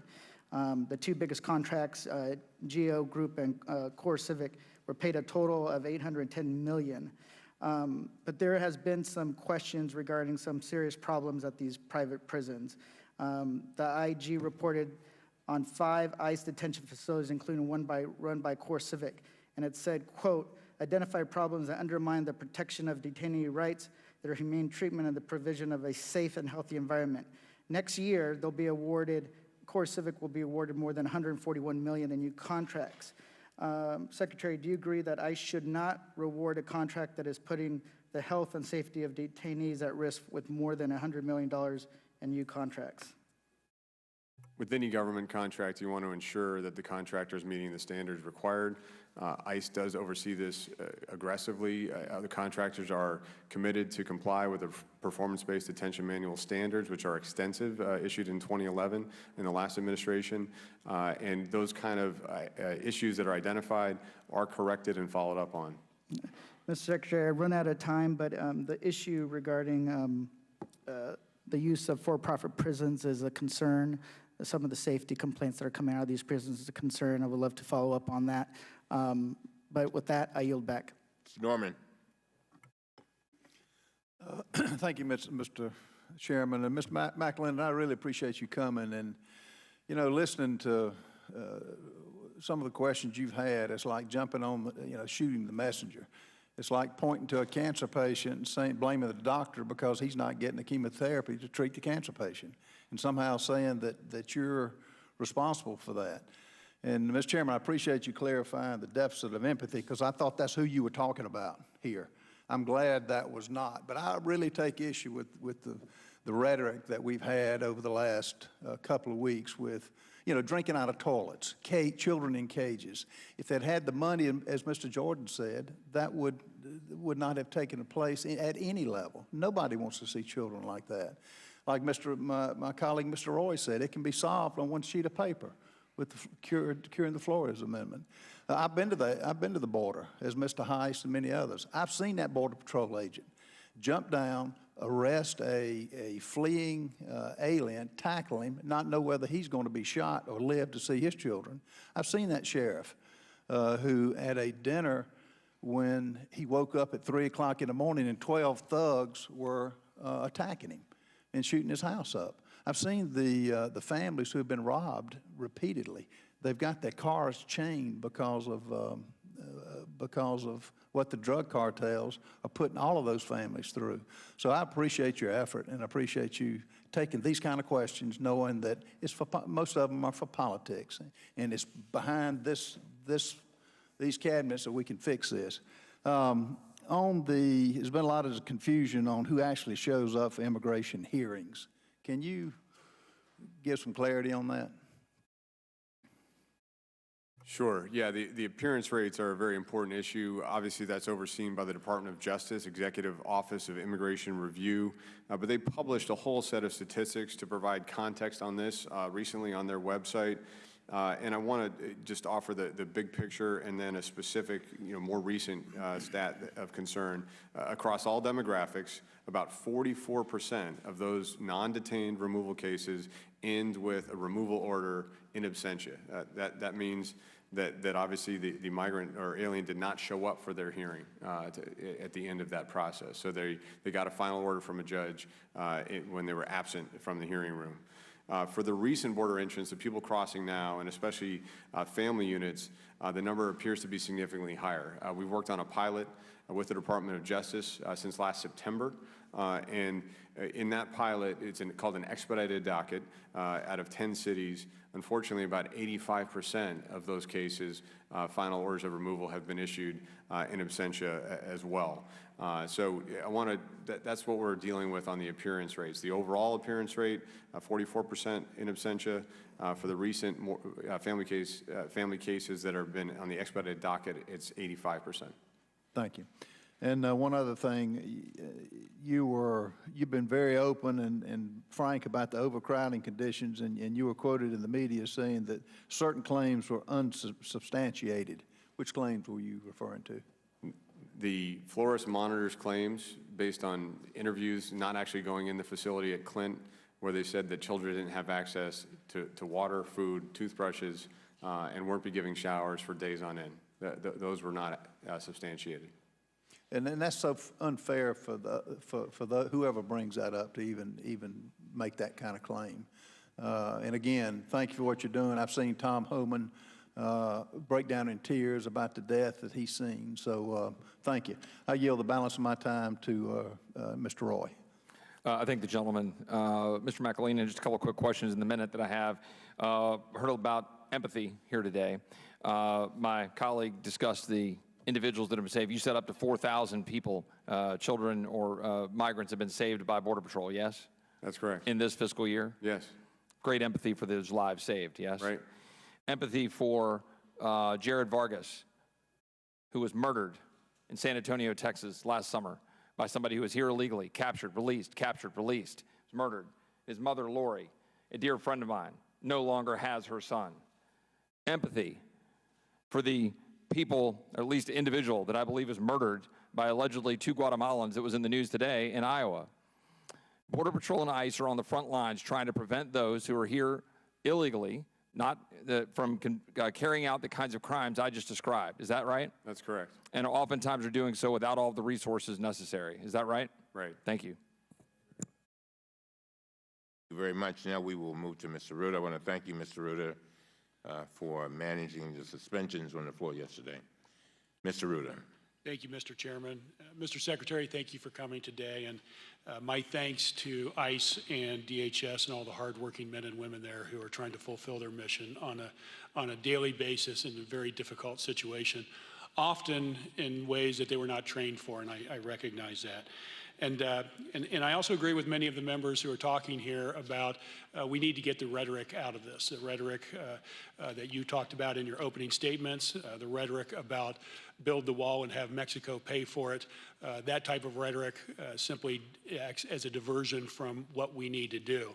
And I do think most Americans recognize that this is a multifaceted issue, from beginning with the Northern Triangle countries and the fact that the president has cut off aid to those countries creates economic consequences that causes even greater levels of immigration.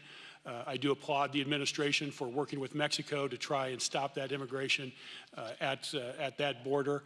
I also recognize that we need to have strong borders and ports, and am willing to work with anybody across the aisle to accomplish that. But I also think all of us want to make sure that we have the appropriate response for a country as great as ours at the border to make sure that those who have come here are treated with dignity, respect, security, and safety. And Mr. Secretary, I want to discuss a key finding in the committee staff's report. According to the DHS data, even after separated children were reunited with their parents, hundreds continued to be detained with their parents for weeks or months in so-called family detention. At least 380 children spent time in family detention. More than 300 were held for more than 20 days past the legal limit. Some were held in detention for up to 5 months. Under the Obama administration, there was a successful alternative for families seeking asylum that didn't have them in long-term detention, but President Trump canceled it. It was the Family Case Management Program, which we talked a little bit about earlier. And that program had a 99% success rate, costing taxpayers $36 per day versus $319 per day to keep them locked up in detention. And you said that that program wasn't successful, and I'd like to understand why, and if you could elaborate very briefly on that, I would appreciate it. Sure, and thank you for your comments. The program wasn't successful because that's not the only measure of success. That appearance rate at an initial hearing, that's great. That's a start of a court process. But what we're looking for is consistent appearance rates, and if a final order of removal is issued, an actual result effectuated from that. Can I ask you this? So it says 99% of these recently released families represented by an attorney attended all immigration court hearings. And that data is from the Department of Justice. Are you disputing the data from the Department of Justice, or are they just simply wrong? I'm saying at this point we have 150 orders of final removal, and none of those families have shown up to be removed from the United States at the end of the process. If they're not detained, there's a very difficult chance to effectuate that final order of removal. It ends up being an ICE officer going into a community to try to find that family. So you are saying the data is wrong and the Justice Department's data is incorrect? I'm saying it's incomplete. Because a successful program results in actual repatriations or a finding that somebody has a right to asylum or an immigration right to stay in the United States. So let me ask you, when that decision was made, who made that decision to cancel that program? I don't know at the time. I was at U.S. Customs and Border Protection. But we do have appropriations language and funding this year, and we're looking at how to redesign the program so that it could be effective throughout the entire process. So you have no idea who made that decision? You have no idea if there were any conversations, memorandums, or otherwise that talked about what the implications would be if that program was canceled and how it might be used as a deterrent for people coming to our southern border? No, I don't, as I sit here today. Okay. I'd also like to ask you that one of the challenges we've had is having enough people to be able to administer the needed services, both in border protection as well as addressing the needs of those who have made it to the southern border. As of March, there was 2,000 open positions in the CBP. Is that correct? In terms of the Border Patrol levels, yes, we were down almost 2,000 from our authorized and not necessarily our appropriated levels, and we're aggressively pursuing hiring of additional agents. So we just approved funding for additional people and additional beds, but to some degree, there was already an existing backlog of over 2,000 positions that haven't been filled. Can you help us understand why we need more people, and arguably we do, when we haven't even filled the 2,000 vacant seats that have been vacant for quite some time? Yeah, the supplemental funding doesn't provide new positions for CBP or ICE, in my understanding. There's some salary funding, but we've improved our hiring over the last several years. We ended the year with a net gain last year in Border Patrol agents, and we're going to do so again this year, despite the shutdown, despite the politicization of their mission, which is challenging from a recruiting perspective, but it's something we're working on aggressively. But the humanitarian crisis is immediate. So the funding that we're getting, we're applying both in facilities, medical care, transportation, and contracts to augment our ability to care for people in our custody right now and get law enforcement agents doing their duties on the border. Thank you, Mr. Secretary. I yield back, Mr. Chairman. Thank you very much, Mr. Meadows. Thank you, Mr. Chairman. Thank you for your testimony, Mr. Secretary. Today has been interesting because I've seen some of my colleagues on the other side of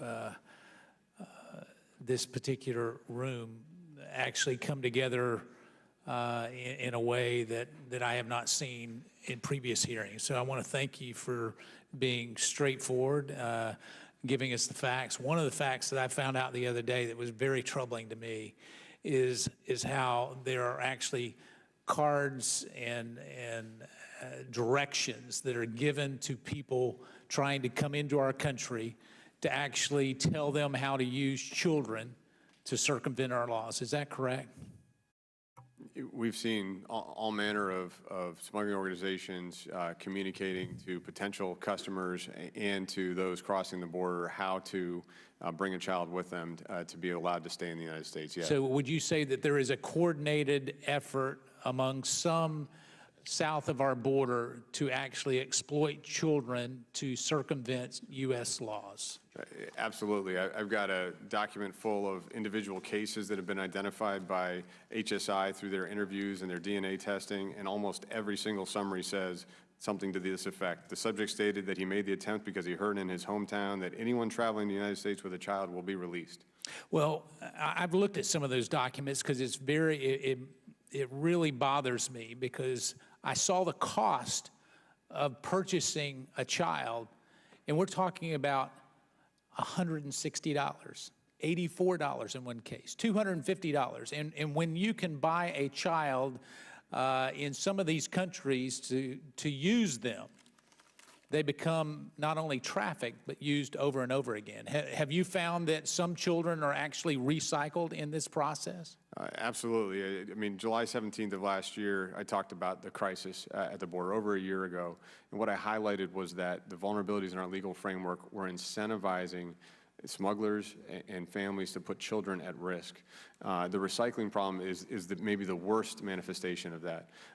We have 3 ongoing cases, significant cases that ICE is managing, where a small group of children, 5 to 8 in each case, have been used by dozens of different adults to cross our border seeking release into the United States. All right, so let me ask you a question because Mr. Roy brought it up, and I believe Mr. Jordan brought it up, and even I think Ms. Spears brought it up from the other side.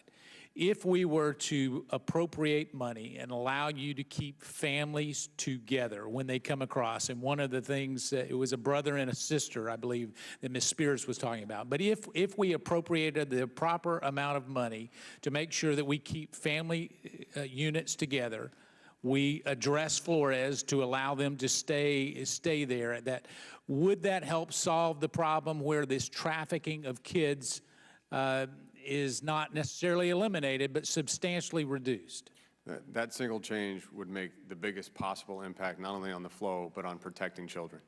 So I'm hearing you right. I want to make sure I'm clear, because I've had some of my other colleagues that when the cameras are not rolling, they're willing to work on this. And I think it's important on this committee to address this issue, and I think we've got an opportunity to address it. There's going to be a budget caps deal, and that budget caps deal will probably be voted on before we leave here in August. And what you're telling me, if we address Flores and appropriate, how many billions of dollars would you need to build a facility to make sure that we can keep families together and keep kids safe? So actually, it was in the hundreds of millions range, and it was requested in the supplemental. So you're saying it's not even billions of dollars? No, because what we'd find very quickly is a response. If people are not successful in coming with a child being released, you're actually getting a decision from an immigration judge resulting in repatriation for the vast majority. That would mean that others would not try to come. So we don't have to change our asylum laws. We don't have to change anything about sanctuary cities. We can make kids safe if we address Flores and give you less than $1 billion. We can keep families together, and we can keep kids from being trafficked. In an appropriate setting and in a fair and expeditious proceeding. Well, let me just say this, Mr. Chairman. You know that this matters to me because I joined you on that letter over a year ago, and I will say this, that request is still out there. I have some other recommendations because we want to make sure that we're seeing this and that we actually provide oversight. But I think it's time for us to come together, and let's do it in the next 7 days. And I'll yield the balance of my time to the ranking member. I saw he had a comment. 5 seconds. Mr. Chairman, you've had 13 minutes. The rest of us got 5 minutes, and you get 13. You're going to limit me to 5 seconds? I'll give you a minute. Go. I appreciate the gentleman's words from North Carolina. I think he's right on target, and as the Secretary said, to be immediate results and immediate better care and safety for these kids. Mr. Secretary, when's the last time you were at the border? Yesterday. Yesterday. You know exactly what's going on. You got the most recent knowledge of anyone in this room, probably more experience in this area than anyone in this room. So just a few minutes ago, Mr. Norman asked you about some claims that have been made about conditions down there, and I think your response was they were unsubstantiated. Does that mean not one single person that you talked with who works in your agency can confirm some of the things that have been said, like kids don't have toothbrushes, kids are drinking out of toilets, all these other statements have been made? Not one single person could confirm those things. Is that accurate? So in terms of toothbrushes, that's accurate, yes. Drinking out of toilets, that's accurate, yes. Totally unsubstantiated. Correct. Time has expired. All right, thank you. Thank you very much. Ms. Wasserman-Schultz. Thank you, Mr. Chairman. Secretary McAleenan, the nonprofit law firm Americans for Immigrant Justice has conducted numerous interviews with kids who have been processed through CBP facilities at the border. There are children, multiple children, who have reported to AIJ that CBP officers punish them for no discernible reason. It's not punishment, it's abuse. Secretary McAleenan, I want yes or no answers to these questions, because these are very simple questions. First, kids reported being forced by CBP officers to kneel on concrete floors for extended periods of time. Are CBP officers permitted to force children to do this? No. Kids reported being forced to stand in front of air vents in very cold rooms. Are CBP officers permitted to force children to do this? Of course not. Kids reported CBP officers kicking them awake every few hours while they are lying on the floor trying to sleep at night. Are CBP officers permitted to prevent children from sleeping by kicking them awake? No, and any allegation with specificity Yes or no? will be investigated and followed through on. Yes or no will suffice. Kids reported officers withheld food and water to the point that teenage mothers have been unable to produce milk to breastfeed their kids.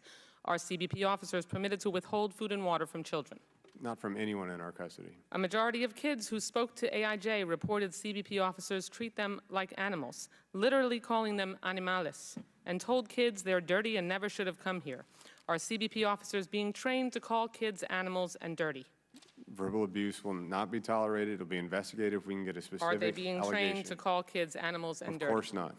Okay, Secretary McAleenan, advocates are hearing these reports directly from child after child after child. These aren't one-off accusations. These are consistent, broad-based accusations from the majority of children that AIJ lawyers are interviewing. That denotes a systemic problem, and that denotes a tolerated culture of abuse. So I need a yes or no question, and then yes or no answer to this question. Will you commit today to immediately order an investigation into these allegations of abuse of migrant youth? There are far too many reports. I'm sorry, but doing a here and there review of whether some of these reports mentioned today you can unequivocally say are unsubstantiated, unless you've done a comprehensive investigation, you can't unequivocally say that. So will you make that commitment to do this investigation today? Any specific allegation that we can be given will be followed through on and investigated fully. There are lots of specific allegations, and I am asking you today, because we have a pile of them, will you commit to immediately order an investigation into these allegations of abuse of migrant youth? Any specific allegation will be investigated Okay, there are immediately. multiple, so if I give you specific allegations, you will commit to doing an investigation? That's correct. And we do this routinely, and we built relationships with advocacy groups. Okay. So if they come across a case, Reclaiming my time they because can I want to refer get it to my us. next question. Thank you for the commitment, and we'll make sure we get I those could to give you some more context, though, on how we're working these issues. I have another question that I want to make sure I ask you. A 15-year-old boy was just reunited with his family. He has lived here since he was 9 months old, but was taken from family members at a traffic stop and sent to Homestead Detention Center as an unaccompanied minor. He went without a shower and toothbrush while he was detained for 5 days. His mom didn't know where he was. His mom was in the United States just 2 hours away when he was apprehended. Yes or no, do you agree that this is a violation of the statutory definition of unaccompanied minor? I'd have to see the details of that case. I'm sorry, you know the details of this case. It was in the newspaper. You should be very familiar with this. I don't, but I It can is tell you tiresome that every time you're asked a detailed question, and you did this in the Homeland Security Appropriations Subcommittee, Mr. Secretary, you never seem to be able to answer or bring answers to detailed questions to hearings when you're questioned. We followed up with a briefing for you with all the details of that Let's not even get into the briefing you followed up with me on. That was unacceptable. You don't know anything about the case I'm talking about. I'm not going to comment on specific cases Okay, here how many today. children, reclaiming my time, how many children have been apprehended in the interior of the United States who don't meet the statutory definition of a UAC and placed into detention with true unaccompanied minors? So I'm not confirming that there's any mistakes on following the statutory definition there are. of unaccompanied child, but I'd be happy to look at individual cases that you would refer. No, I'm not going to refer individual cases to you. I want an answer. I want you to look into how many children have been detained by your agencies who don't meet the statutory definition of unaccompanied minor and have been housed with true unaccompanied minors. I want an answer to that question and the number. So are you suggesting that an unaccompanied child that has a parent somewhere in the U.S. is not unaccompanied? Yes, and I will read you the statutory definition because it specifically says, as used in this section, the term placement means the placement of an unaccompanied alien child in either a detention facility or an alternative to such a facility. And the term unaccompanied alien child means a child who, A, has no lawful immigration status in the United States, B, has not attained 18 years of age, and with respect to whom there is no parent or legal guardian in the United States, or no parent or legal guardian in the United States is available to provide care and physical custody. Someone who is 9 months old, whose mother is 2 hours away, does not meet the statutory definition of UAC. Wouldn't you acknowledge that? I would have to look at the specific details of that case. Come on. But I'm saying the suggestion that any parent in the U.S., being Mr. Chairman, I know you're tapping child me. would have I would like the implications. commitment from you, Mr. Secretary, that you are going to get us the number of UAC, of children you've detained that don't meet the statutory definition. We're happy to follow up Can on he your answer? request formally submitted. Mr. Secretary, Ms. Wasserman Schultz just gave you a whole list of cases and incidents, and one of the things that you said was that you would look into it, and that if there were such cases, and I'm not trying to put words in your mouth, so it's correct me, that you would look into them. And I'm just curious, are there such investigations going on now? Do we? Yes. Yeah. Thank you for asking. So we created, through our Office of Intergovernmental and Public Liaison at CBP, when I was acting and then commissioner, direct relationships with advocacy groups that were bringing forward allegations so they could be referred. Those are being followed up on through our Office of Professional Responsibility. We've closed out dozens of investigations. Many were unsubstantiated, but some resulted in discipline of officers and agents who hadn't handled the cases properly. This is an ongoing effort that we want to make sure we're holding ourselves accountable to the highest standards, to our legal requirements, and to our standards of conduct. So if we do get specific cases, we will follow up on those, and that's a connection that we built when I was at CBP.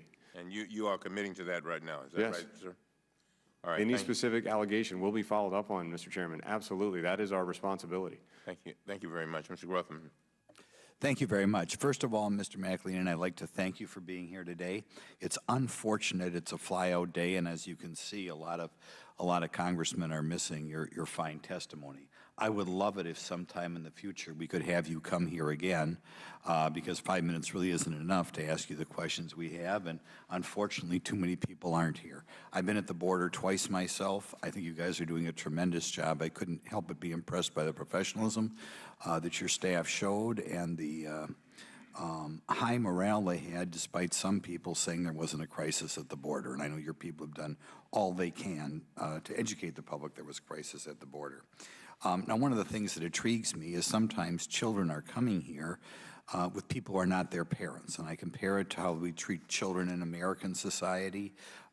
You know, if one parent tries to grab the child away from other parents, we have court hearings, we have all sorts of hoopla.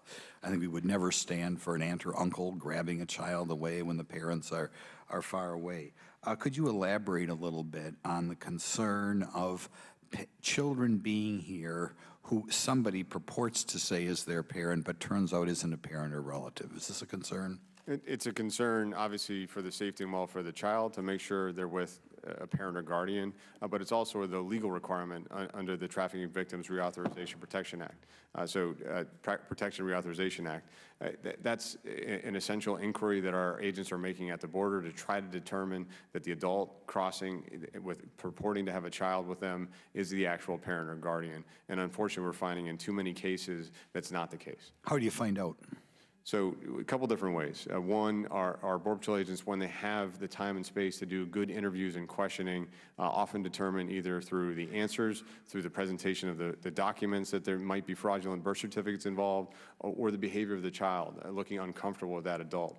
We've now expanded this practice with 400 special agents from HSI, alongside our Border Patrol agents doing more in-depth interviews. They've done about 2,500 so far and found out that almost 15% of those cases, they were actually presenting a fraudulent family. That's shocking. Do the cartels, who are just the epitome of evil, do they do anything to encourage this sort of behavior?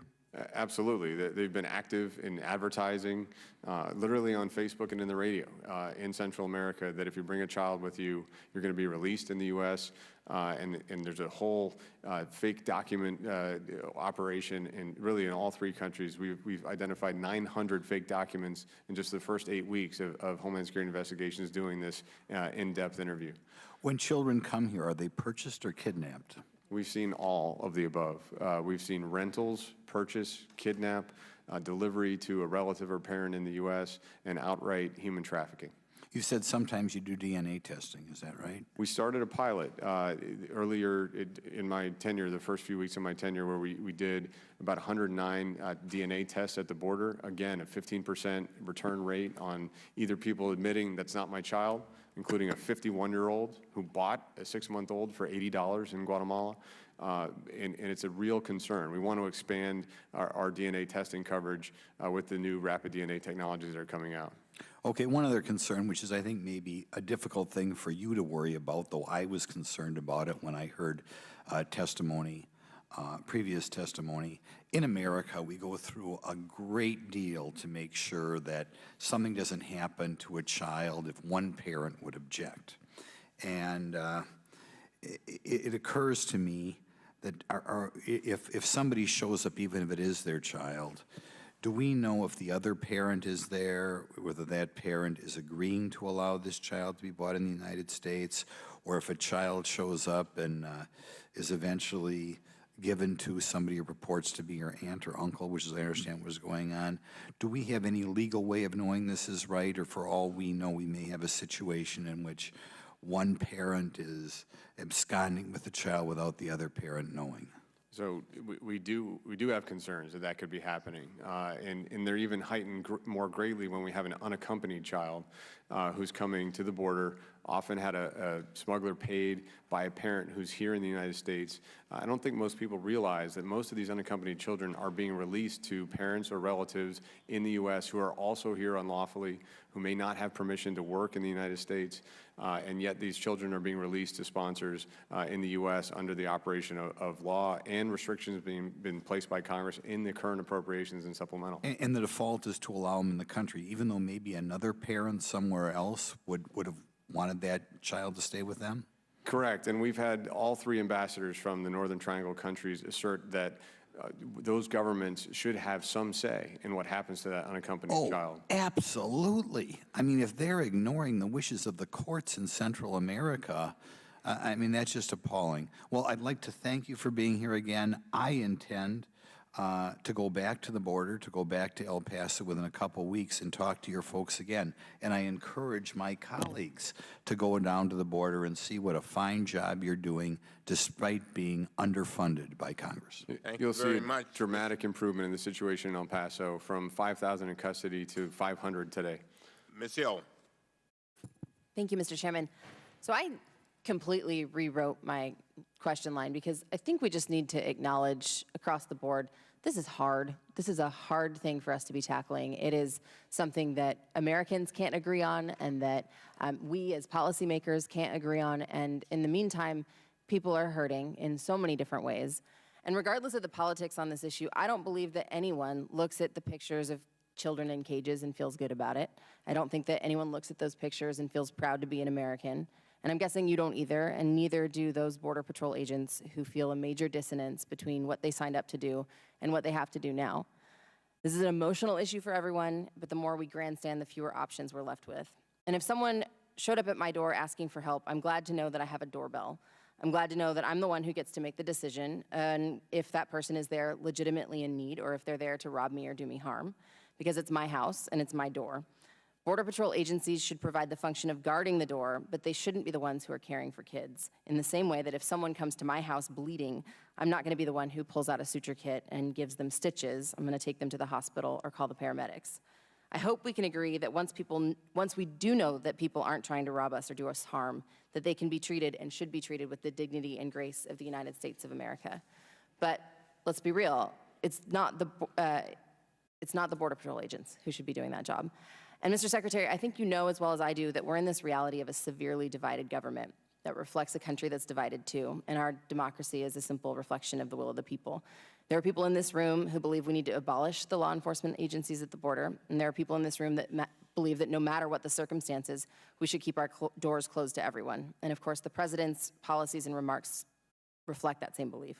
But the vast majority of Americans are somewhere in between, and we're trying to figure out how we uphold our values. I think that that's something that you probably struggle with and the Border Patrol agents struggle with. So how do we greet a family in need at our door and still make sure that we're safe in our home when they step into it? How do we do everything that we can to make sure that the kids that are being brought here are not being abused by people who are seeking to take advantage of our American values of helping families?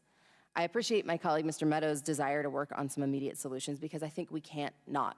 But I don't think that if a Democratic majority in the House were ever going to get rid of the Flores settlement, because I don't think it's a solution to keep kids locked up longer, even with their parents. But I do want to talk about how we can make sure that people make it to court. And we're also not going to put more money at detention beds when people continue to see the images that make us sick to be Americans. So what do we do? This is my question to you. Knowing the reality is not probably what you would want it to be in terms of what's going to happen, what can we do that's somewhere right now that is going to get fewer kids to be in those kinds of situations, that's going to make an impact at the border, and is just acknowledging the simple reality of what we could actually pass here and now with the kind of divided government that we have? So I guess I don't want to accept yet that the better system that we had before in the prior administration, having families kept together for 40 to 50 days in a campus-like setting in a family residential center with education, recreation, medical care, and courtrooms right there on site is not something that the Congress could consider in this environment. So is there a way that we could even learn more about this kind of campus setting? Is this something that we have, that we could, even begin to propose to people that, or they're, I don't think that people understand that there could be a difference, right, between what we've been seeing. Right now, these are the images that are stuck in people's minds. Yes. So, if you're describing something different, listen, that doesn't sound crazy, but it also isn't what people think is really going to happen. I think we could have a meaningful conversation. First of all, I would invite you to visit one of our family residential centers in Dilley or Karnes, Texas.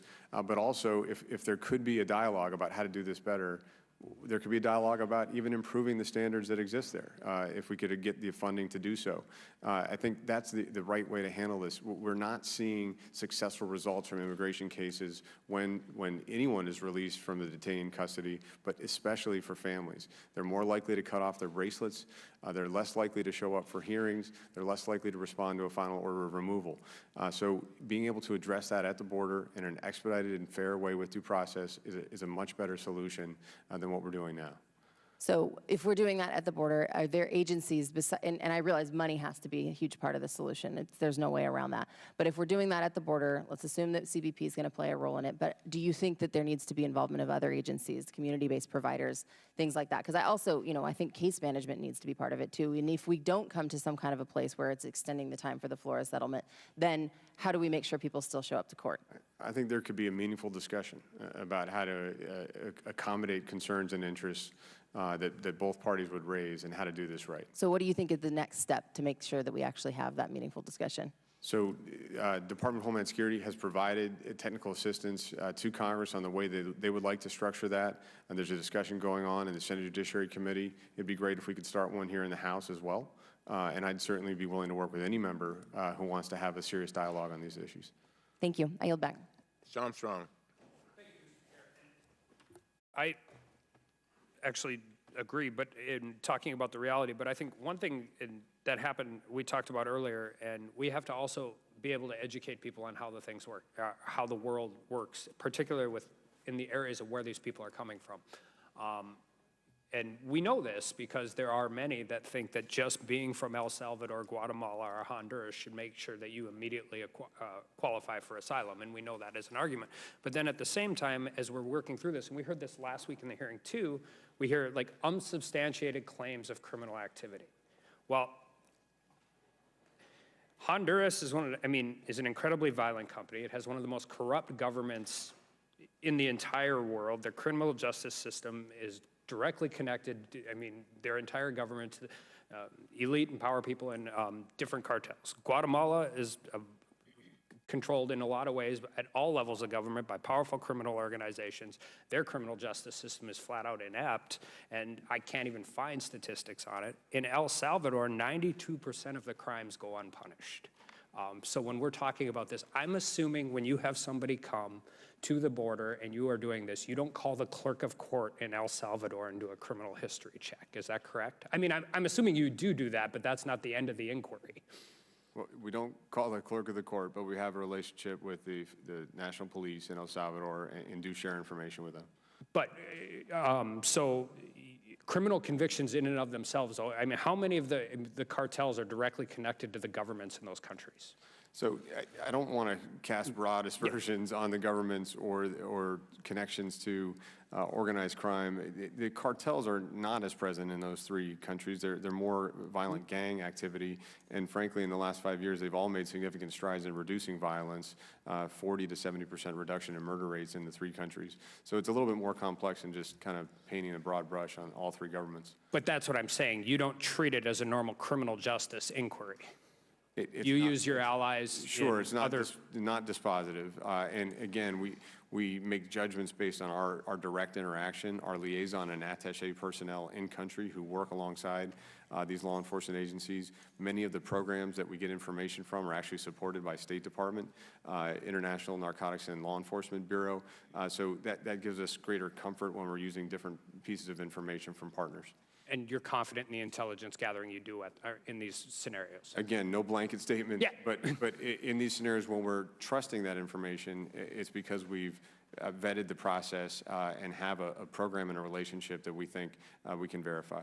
And then I'm going to piggyback off the last question, except I'm not going to place it in you having to deal with the partisan nature of Congress. I just want to ask you, what are 3 concrete steps Congress can do right now to help the situation at the border? The 3 things, the Flores dialogue I just had with Congresswoman Hill, the Trafficking Victims Protection Reauthorization Act. We've offered a process, the administration in January and again in May, one of my first weeks as acting secretary, a process where children could seek protections safely from their home country or a neighboring country, but we would have the balance of being able to repatriate those children who arrived at our border if they did not meet those standards or didn't avail themselves of that process. And the third is a modest change to the credible fear standard as we assess asylum claims from a standard which 85 to 90% of people are clearing to a more rational connection to the ultimate results of an immigration judge. Those are the 3 major authorizing changes that we're looking for from Congress. I thank you. And then with that, I yield to the ranking member. I thank the gentleman for yielding. Mr. Secretary, Ms. Hill said in her comments that she doesn't think the Democrats are going to be willing to change Flores. You said you don't want to give up hope on actually making that change because that's at the heart of the problem, right? Correct. Let's hope that they can work together and we can change the Flores decision, because if you don't, nobody's going to show up, right? Then you used the number earlier, 150 to 0, right? What was that number about? So that was the final orders of removal under the Family Case Management Program that have not been effectuated. None of those who have gotten a final order have shown up for their removal. So if we don't change Flores and you have to release families, they're never going to show up for their day in court where we can determine if they're here legally, and if they are, they're going to get a stay. They're just not going to show up unless we can deal with this Flores decision. Is that right? Right, and it puts ICE in the position of having to go into communities to effectuate the final orders from judges. When it would be much better to keep them in the facilities you described, where families stay together, and 50 days later, within 50 days, they actually sit down in front of a judge, they hear all the case, everyone gets their due process, which they're entitled to, and a decision can be made, and families stay together the entire time. But they don't want to fix that. They don't want to change that. Thank you very much. We will have next, Ms. Garner. Thank you, Mr. Chairman. Thank you, Mr. Secretary, for being here.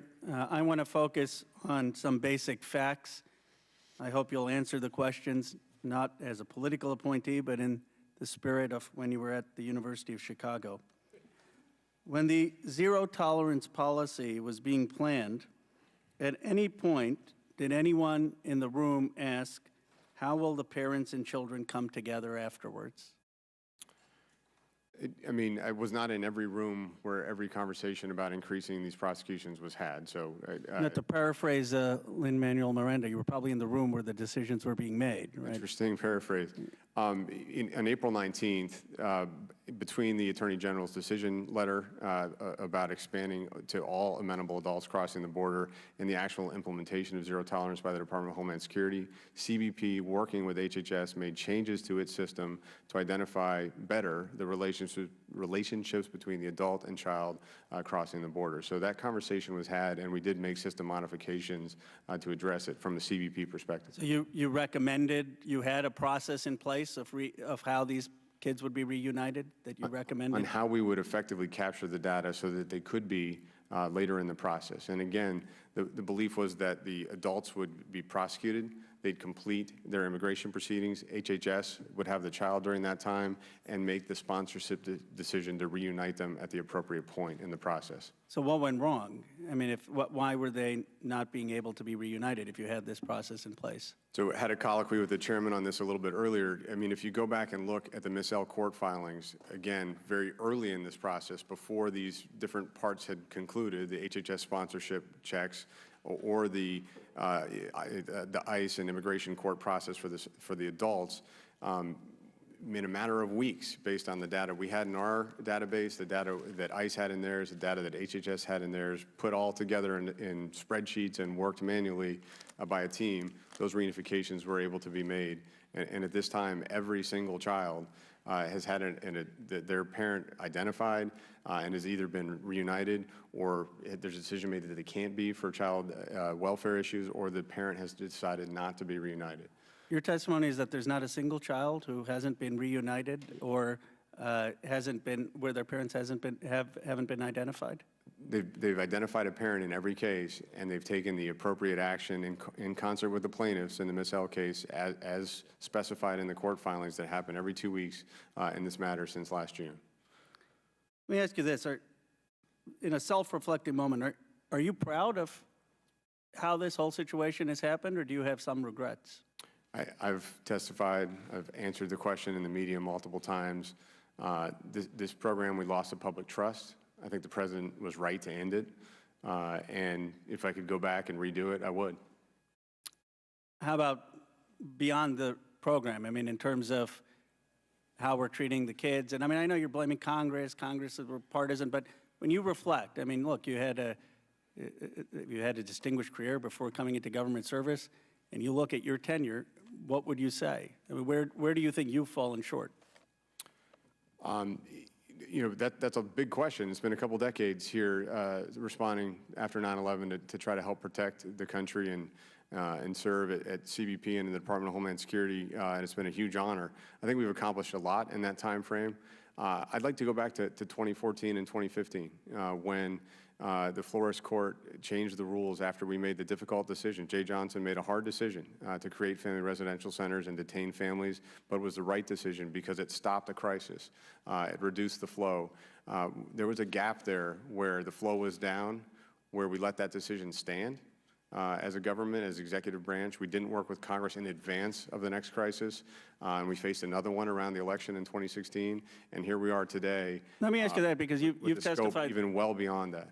That these border facilities are not adequate for children to be there. I mean, you've testified before, and you've been with the department since 2014, and you are testifying that you anticipated we could have a surge again. Did you ever raise that maybe we should retrofit some of these buildings, or that we should design these buildings in a way that would be hospitable for kids? So when the system works properly, when Health and Human Services has adequate resources to deal with the flow, the time that children spend at the border is very short. It can be 24 to 30 hours. That works pretty well. To rebuild the entire border infrastructure is challenging. El Paso, for instance, 2 years ago, El Paso was one of the lowest sectors in terms of crossings on the border. This year, they've had a 25-fold increase in family units crossing, a 500+% increase in unaccompanied children. That was a sea change that could not have been anticipated in that location. So what's better is to have the process work so those kids can go very quickly to HHS. I'm out of my time. Mr. Green. Thank you, Mr. Chairman, Ranking Member, and Secretary McAleenan. Thank you for coming today and for your testimony. Last week, I talked and shared from my perspective as an emergency medicine physician about just trying to give people perspective about what's happened at the border, and I think that repeating the analogy will be helpful.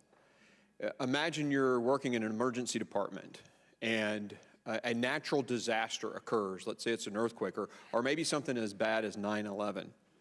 There are thousands of patients that are now rushing into the emergency department. The ER is completely overwhelmed. There's patients in the hallways that are being treated. They're in the parking lots. Doctors are running from place to place.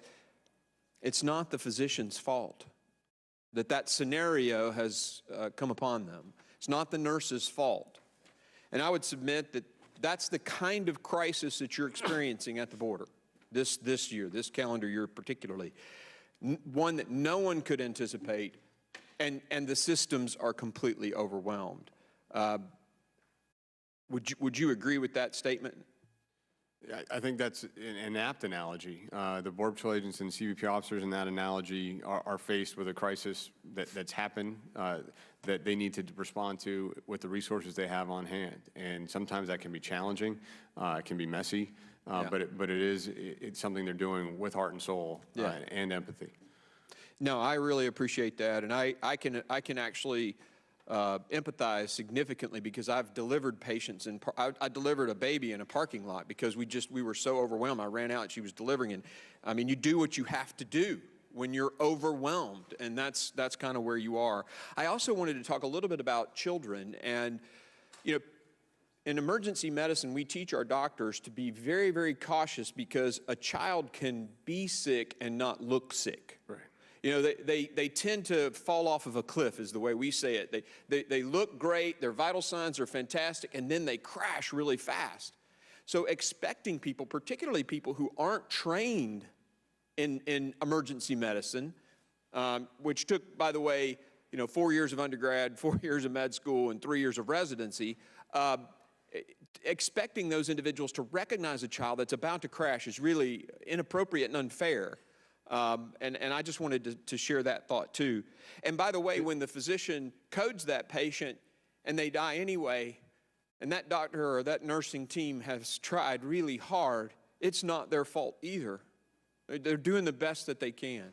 You wanted to say something, go ahead. Both of those comments, Congressman, resonate for us. And maybe if I could amend my answer to Congressman Connor for a second.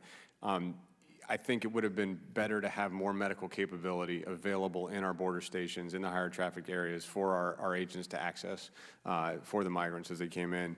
But we've been responding. We've increased it tenfold since January. Yeah, you mentioned 4 new facilities and 2 more coming on, is that right? That's right, for the temporary facilities, absolutely. Awesome. Fantastic. Yeah, it's interesting. Flow through a pipe is Bernoulli's equation for anybody who wants to know. And if you increase the radius of the pipe, it exponentially increases the flow through the pipe. So just a little bit of change gives you a lot more flow. Let me ask about these single adult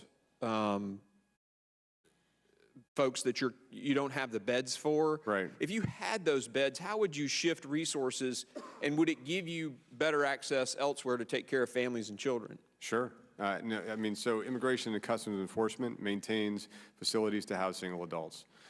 We requested thousands more beds than we got in the appropriations in FY19. We requested $200 million worth of additional beds in the supplemental. We didn't get any of that funding. Okay. So that's why we're experiencing that backup at the border, which is taking Border Patrol agent time away from either policing the border or caring for the more vulnerable populations crossing.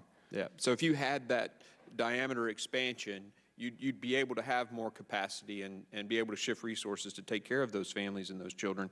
I'd like to, Mr. Chairman, give my time to the ranking member. Thank you. Thank you, Mr. Thank you. I thank the gentleman for yielding. Just one question. It would be better for them, people seeking refugee status, to be able to apply in country rather than take a very dangerous journey all the way up to Texas and make those claims. Do you know who said that, Mr. Secretary? Other than me and some other members of the administration recently? President Obama. Okay. Yeah, so it wasn't just the Trump administration, it wasn't just you. President Obama made that statement, and that seems to me the exact same thing Senator Graham is proposing in his legislation, which would be another thing we could do to help deal with the situation. Isn't that true? That is correct. Thank you very much. Ms. Tlaib. Thank you so much, Mr. Chairman. I know it's really frustrating. I know for my residents, President Obama is not the president anymore. I think we need to get over it and move on and know that we have a crisis and that we need to address it. And so, Mr. Secretary, thank you so much for coming before this. I think you're serving your agents by being here and telling the truth as much as you can. Provide more to us, and actual information is going to help create the sense of urgency to help not only your agents, but the children and families at the border. Mr. Secretary, there's been a lot of discussion in this committee about rhetoric. This rhetoric, talking a lot and kind of dismissing and discrediting many of my colleagues, including Congresswoman Escobar, who's here with us, what we saw at the border. On June 28th, 2019, you were asked about allegations of shocking conditions at Clint, in Clint, Texas. Quote, you said unsubstantiated allegations last week regarding a single border patrol facility in Clint, Texas created a sensation. But it made, and you dismissing, I think, a report that came out, because in May in 2019, before you made that statement, the Independent Inspector General for DHS issued a report on a Border Patrol facility in El Paso. Mr. Secretary, were you aware of that report before you, of the poor conditions they talked about, the length of time, the overcrowding, the fact that many were wearing soiled clothing? Were you aware of that report before you said it was unsubstantiated? So I was offered the opportunity to explain what I was talking about earlier in the hearing. I can do it again. No, yeah, Okay. I'm just curious, because when you say that, it's misleading to the American people. Yeah, so no, I hope not, because one of the things I started in my opening statement to show all the times I've warned about the humanitarian crisis, the challenges, the overcrowding in our facilities. I think for me, Mr. Secretary, you hear people saying that much of what we're saying is rhetoric, and when it's also backed up with you saying those terms. But I appreciate you trying to urge us and trying to identify that there has been a crisis. Yeah, it was not rhetoric when I said that no American should be comfortable with children in a police station for days on end. That's not an appropriate setting for kids. That was not But it rhetoric. contradicts in the way you description. said, by using that word, I think be cautious. I'm telling you just as a fellow, as a mom, All just right. be cautious in the terms that you use, because when you say unsubstantiated, when the IG office just gave you a report before you said that, it does mislead the American people that there isn't a serious issue there, And that just- it's not just to back, be- that there's no Just to be clear, credibility. though, I was talking about the Flores monitor's comments. Let's who talk did about not Flores. go into the Clint station. Let's talk about Flores But real claimed that there were no toothbrushes available for children, that they didn't have water. I understand, They didn't sir. have access to showers when they had all of those things, as I know you saw when you went to Clint. So Flores was a case because it talks about the maximum you can keep a child is 20 days, as you know. And then it talks about things that you have to have, really important, aid, like food and drinking water, appropriate food and drinking water, adequate temperature control, ventilation, contact with family members who were arrested with the minor, separation from unrelated adults whenever possible. It talks about toilets and sinks. It really goes into specifics. Medical assistance if minor is in need of emergency services. What's wrong with Flores that everybody keeps saying they want to change Flores? Just a single provision. You want to keep kids longer. No, we don't want to change You those wanna keep provisions kids about longer, Mr. conditions Secretary. in our custody. We want to codify those No, positions. you want to keep kids maintain the highest longer. possible It's been standard. very clear from this administration, you want to keep kids longer. We want to keep families together through an immigration proceeding By that's keeping fair and kids longer. expeditious in an appropriate setting. That can't be done in 20 days with due process. That's right. So just admit that, though. Tell people it's not, you want to I- keep the conditions, but you want to keep the kids longer. We want to keep very high standards, and we're willing to have a conversation about how high those standards should and can be. But we need to be able to finish immigration proceedings before people are released. Otherwise, we don't have an effective result. I understand. So, Mr. Secretary, I want to go through something else that's important to what I've witnessed and what I was told. So these are things that CPB agents, your agents on the ground told me. Stop throwing money at this. One specific person. Another said, we weren't trained for this, to separate children. We aren't he said specifically, I'm not a social worker or a medical care worker. This is the most important one. The separation policy isn't working. What do you say to that? So I would say three things. Money is needed to mitigate the crisis. We're applying it effectively now, but I agree. We should change the authorizing law so that we wouldn't have the crisis in the first place, because throwing money about it is just going to continue to manage it. For training for challenging issues and trauma of children, that's a hard thing to comprehensively provide for law enforcement. That's why we're trying to have people on contract in our facilities that have that background and can identify mental health trauma, can identify kids who are suicidal. We've done that hundreds of times since we put that in place last July at my direction as Commissioner of CBP. And your third question? My third question was about the separation policy. There is no separation policy. There's a court order and an executive order that define the conditions for the welfare of the child, and they're limited conditions. They're extraordinarily rare. Out of 450,000 families this year, fewer than 900 children have been separated from the adult they crossed with who's a parent, and it's been because of a criminal history or prosecution, not related to the immigration processing, a medical issue, or an Mr. abuse Chairman, or if I do neglect have more concern time with at the the end, I child. would like to ask further questions for clarification. Thank you very much. Mr. Ocasio-Cortez. Thank you so much, Mr. Chair. Thank you, Secretary, for coming in and offering your testimony. Under the subpoenas that we issued to DHS, your office has produced to this committee data showing that child separation skyrocketed after your zero tolerance policy went into effect. More than 2,000 children were separated from their parents in the 2 months following your memo that Secretary Nielsen accepted, some for more than a year. In making these decisions around family separation and child separation, did you all consider the emotional and mental impact on CBP officers in forcing them to take children away from their mothers and fathers? So we absolutely consider the well-being of our professionals who are strained with the crisis they're facing. They're strained with the stories they're hearing of the dangers of the journey, the abuse of women and girls And do you, on the process of getting to the United States. thank you, And reclaiming my time. absolutely we worry about that. And do you believe, but did you consider the dehumanizing effect on the officers, specifically in child separation and forcing them to take children away from their parents?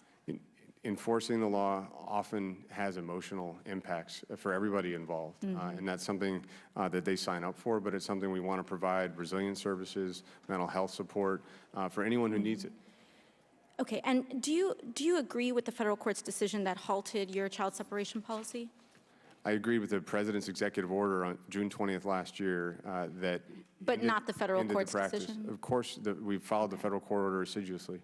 There have been reports that President Trump and Stephen Miller wanted to restart mass child separations earlier this year, but top DHS officials, including Secretary Nielsen, told them that this would violate the court order. Is that true? So the President said that zero tolerance prosecutions of adults crossing with family units is not on the table at this time. So you are saying that it's incorrect, the reports are incorrect, saying that the President wanted to restart child separation? I'm referring to the President's public statements on this issue. But privately, this is not in on your the table, not being experience? considered. So in your experience, the answer is no? He did not consider restarting child separation? Yeah, so first of all, I'm not going to speak about conversations with the President that I've personally had. I'm not aware of other deliberations between other officials.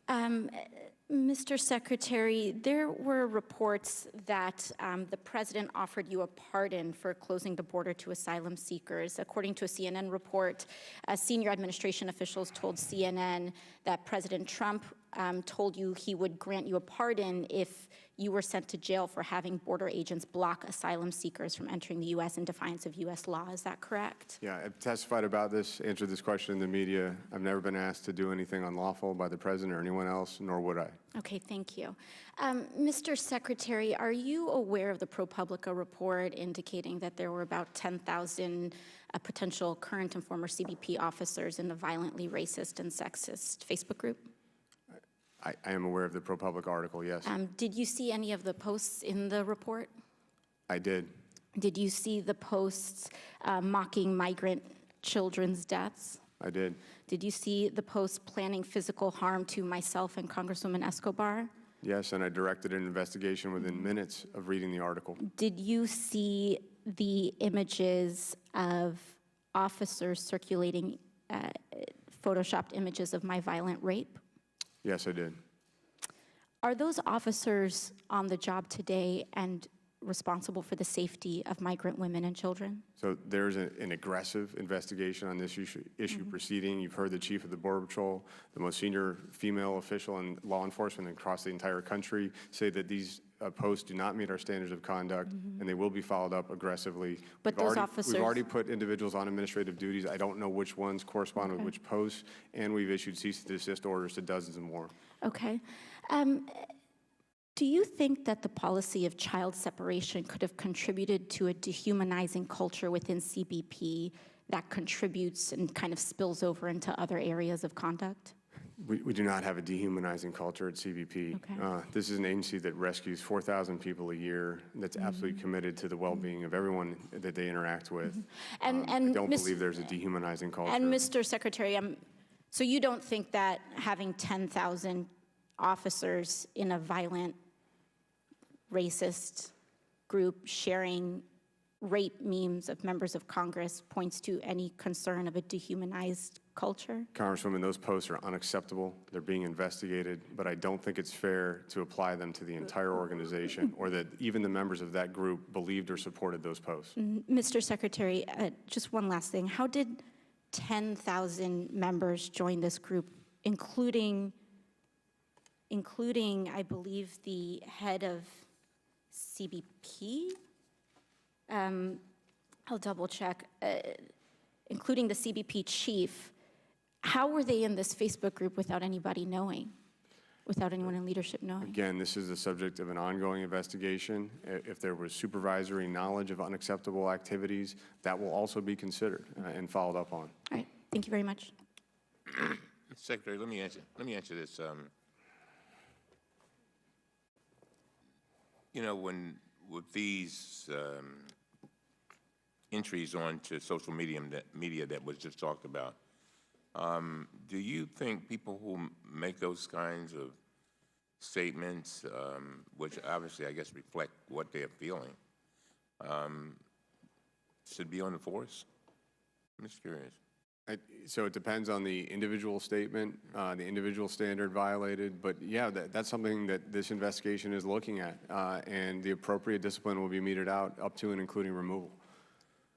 Ladies and gentlemen, I ask unanimous consent that the gentlewoman, Ms. Escobar from Texas, be authorized to participate in today's hearing. Without objection, Ms. Escobar, we'll yield you 5 minutes. Mr. Chairman, thank you so much for the opportunity to be seated with this distinguished committee, of which I am not a member, but I am so grateful to all of you for your work and your commitment to creating a better government, a government we can be proud of. Mr. Secretary, thank you for being here. I've been sitting through some of your testimony just right behind you. And you know, this whole exercise, I can tell you, on the House Judiciary Committee, this plays out as well. And it is very frustrating when I hear folks talk about how quick and easy the solutions can be, when it is not that we don't want solutions, it's that we disagree on the end result. Some in Congress would like to see more hardline policies that essentially shuts our front door and ensures that this becomes someone else's problem. And others would like to truly address the challenge that we face as a country and as a hemisphere in a holistic, compassionate way. We've talked a lot about the crisis and the problems that have arisen, and there's absolutely no doubt that the increasing number of families arriving at our front door have caused a challenge. They've caused a challenge for law enforcement agents, many of whom I respect, but there are some very bad ones who need to be rooted out, and the good ones have told me they are feeling more and more despondent because there are no consequences for the bad ones. There is no accountability for the bad ones. I'm worried about them. I worry about my community, which has shouldered the responsibility of being the good servant in a very dark time. And I worry, of course, for the migrants who have been dehumanized and who are looked at as a problem to be fixed instead of people to be helped. And I feel like so much of this, and I was privileged to testify before this committee last week, so much of this comes down to a choice and how we choose to approach a challenge. And I would tell you that El Paso, Texas, the community I am so privileged to represent, has chosen to respond in a way where we create humanitarian standards for migrants as soon as they're released from custody. We literally, as a community, wrap our arms around people in need. We have a fraction, a minuscule fraction, of the resources available to the federal government, and we have done far better. I feel that the matter of choice is one that is pretty transparent when we've chosen to separate children as a government, when we've chosen to block entry at our ports of entry for legal asylum seekers, and when we've chosen the Migrant Protection Protocol program, which sends legal asylum seekers back into Mexico. So I apologize for the long preamble, but I felt like I had to get that off my chest. I have a couple of questions for you, Mr. Secretary. I shared with you when you first were sworn in, the day that you were sworn in, that I felt you had a problem in ICE, and that one of the problems within ICE is that they are detaining people who could easily be paroled. I used as an example the 9 Indians in custody in El Paso in our processing center who could have easily been paroled and should have been paroled, and after nearly being held in detention for nearly a year, decided to go on a hunger strike, had tubes forced down their nose so that they could be force-fed. They were so depressed, and they could have been paroled. Ultimately, 2 were paroled, 7 were deported. I asked for you to look at what was happening in the ICE facilities and those cases to do a deep dive. Have you done that deep dive? That deep dive is ongoing. Okay. And a number of the cases where we had very long detentions are being looked at. It's a very small percentage. I have data, and I'll be getting back to you on the findings. I appreciate it. I'm going to ask you, I have 13 seconds. I'm just going to ask you if you will provide my office with an accounting of all ICE facilities for the last 6 months, the number of vacancies at each facility, the number of beds filled at each facility, every day for the last 6 months.